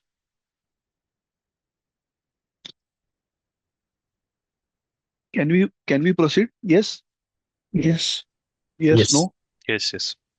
Okay. Last few minutes, guys. Just bear with me. Okay. So the very first thing is organization and people. The organization and people dimensions of a service covers roles and responsibilities, formal organizational structure, culture, and require staffing and competence. If you talk to your parents, so there are some cases. I mean, at my place, my father is always saying like, instead of Reliance, if we have Reliance and Tata in competition, earlier people they will prefer Tata because Tata's reputation, Tata's culture, Tata's formats were very different. Okay, so organizational culture is also important. Okay? So organization needs a culture that supports its objective and the right level of capacity and competence. People includes customers, employee of suppliers, employee of a service providers, any other stakeholders in the service relationship, right from your HRBP, your housekeeping staff also. For example, sometimes we don't consider housekeeping, but that's under admin. So what all things we are falling under admin? For example, Nawaz bhai, the way you traveled, okay, so to office, okay. So if you do not have cab facility, okay, if your cab is not on time, your cab will have separate SLA, OLA with your company, right? Yes. So for example, if you have 12 p.m. shift, your cab will be there at 11 p.m. Oh, 11, right? So Yes. that's the thing. So this is the SLA. See, this is not visible to your customer, but this falls under admin charges. Okay. So your mobile phone, your housekeeping, your canteen facilities. So for example, today is Saturday, canteens are closed. How you will eat? You will not have lunch, you will not have dinner. How you will support? So you need to plan your lunch and dinner facility at canteen. There were Mm. some examples in my earlier, uh, long years ago, once upon a time. So when I was very young, kind of, so abhi bhi young hu, but so in the earlier stages, so at that time, so work from home facility was not there. Whenever you have major activity, you have to travel to office. At that time, imagine AC, fan, tube lights, whatever lights arrangement, housekeeping, canteen, guest house, everything we used to arrange. Because Saturday, Sunday, everything was closed. If you are traveling with your team members, say 5 team members, you need to give those names. You need to mention that these people they will be sitting on so and so floor. They need lunch, dinner, tea, coffee, whatever. They need guest house, they need food, they need whatever they need. The official terms actually. Okay. So we have to mention those. So this is how we used to work. And this was billable to project. So whatever organization they were offering, so for example, lunch and dinner उन्होंने दिया, so they used to charge under a project BPID. Okay, Mm. so billable BPID clarity we used to give, and under that, that is chargeable. This is not like free. No, we are starting something for you, we are keeping something for you, so that is chargeable. Okay, so Yeah. organization and people. Right culture, very critical for a success. It's very important. Adopting the ITIL guiding principles can establishing a healthy organizational culture. Management leadership style, communication and collaboration skills also need attention as much as needed. So example is something like say for example if we have lady staff after 9 we used to have a security guard in the cab. So this is the culture or a management style. So for example, if any of the employee just missed his cab or bus or whatever facility, so my manager used to arrange a transport for them. So if you don't arrange transport for an employee this weekend, next weekend employee will not appear, right? So all these things falls under project management, program management, etc., etc. Okay. To break down silos, it's important to focus on the common objective. Okay. So, for example, people they are not happy with whatever services they have in the office, but client is not connected with this. You need to deliver something to client. Okay, whatever you have, so you need to find midways. So you need to break all your silos. Okay, that's the important part. This falls under people management. Dilip sir, anything you want to add on people and organization? Hello, you're on mute, I guess.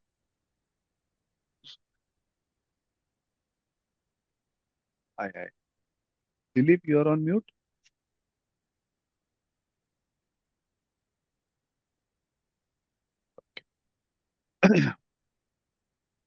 So next part is information and technology. In the context of SVS, the information and knowledge necessary for the service management. All your lesson learned information, data, earlier trends, statistical data, that is very important. That's quite important for us. Okay. As well as the technologies required. So for example, my team is capable of Google or not. My team is capable of Amazon or not. That's the very important aspect we have. I am ready. My client is saying you go for Amazon implementation, but my team is not capable of that. We do not have that skill set. So we need some time to upgrade or we need additional resources. Okay. And everything which is required for this is chargeable. In the context of specific IT service, the dimension includes the information created, managed, and used in the course of service provision, the technology that support and enable the service. So what all technologies are required? Partners and suppliers. How partners and suppliers they are playing a good role. So, Nitesh, can you give me one example? Under asset management, how vendors are quite important. Nitish is there. Yes, left. Nawaz bhai, can you give me any example how vendors are important? Nawaz, you are on mute. How vendors are important. Can you hear No, me? I'm yes, I'm asking, yes. Can you give me any example from your side how you are say, coordinating with vendor?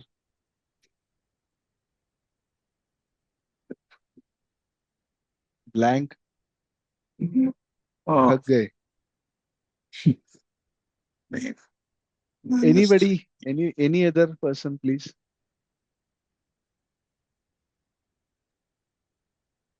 So basically, vendors are like the services which our organize or resources which we don't have. We will ask. We will get the done from the vendors. Right. Also, there are some services which needs hardware or software support on time for a activity. Okay. At that time, we need these vendors to be available. Okay. So, for example, there are some hardware requirements which we have. Okay. So for those hardware, so Nawaz he has mentioned like, okay, this server we can deliver, but for this server, I need this. Okay.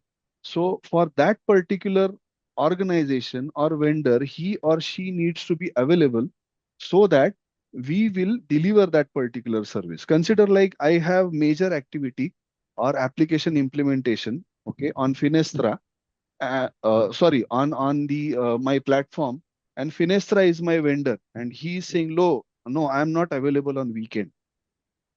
Okay. So vendors, suppliers, these are very important aspect, okay, and they needs to be available as and when required. So what all SLAs, OLAs you are formulating with them, you need to formulate very clearly. Okay. So that's the example. Clear? Yes. Hello? Yeah. So an organization's relationship with the organization. Okay. So vendors relationship with organization. Contracts and other agreement between the organization and its vendor. Okay. So if you need a support on weekend, weekdays, whatever you need, 24 by 7, 8 by 5, so 16 by 5, whatever you need, follow the sun model. So you need to discuss this with your vendor first, whether he or she is capable or not. Okay. So this is the table, okay, which you can capture, I feel. So you can take the screenshot. So this is saying goods, service, and service partnership. These are the three form of contracts or cooperations we can say. And these are the few examples we have. Okay, so the very first thing is procurement of your computer phone via Amazon. Service is nothing but your cloud service. And third one is employee onboarding, service partnership. So few organizations, what they are doing is they are hiring few vendors, okay, for onboarding. Onboarding services are like documenting, validation of Aadhaar card, PAN card, etc. So all these things are, say, taken care by some vendor. Okay, instead of our HR team. So whenever you have onboarding drive, say every Wednesday or Monday, you ask them to join in your organization, you take that drive and close. So instead of hiring those many members, you will be able to deliver with a minimal cost. Understood? Yeah. Yes, no? Value stream and process. Can we proceed? Yes. Yes. Okay. So last one or two slides and we are done. So please concentrate.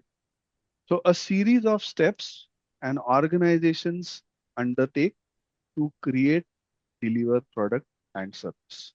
Okay. So this dimension is concerned with how the various parts of the organization work in the integrated and coordinated way. Identifying and understanding the various value streams is critical. Value streams should be defined by organization for which each of their products and services are available. Value stream optimization may include process automation or adoption of emerging technologies. Let me give you an example. In my one of the earlier example, we used to have multiple domains. Okay, so banking, insurance, manufacturing, etc., etc. Every other domain will have a COE team. So every other domain is nothing but a value stream. Okay? So banking domain will have their own SMEs, banking SMEs. Insurance will have insurance SMEs. Manufacturing will have manufacturing SMEs.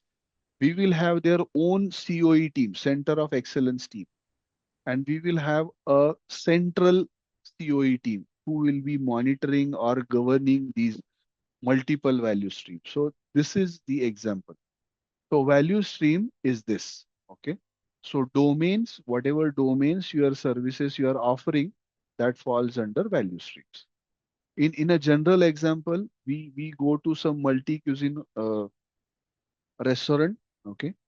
So we will have Marathi, then Punjabi, Gujarati, Chinese, South Indian, all the flavors you will have in that hotel or a restaurant.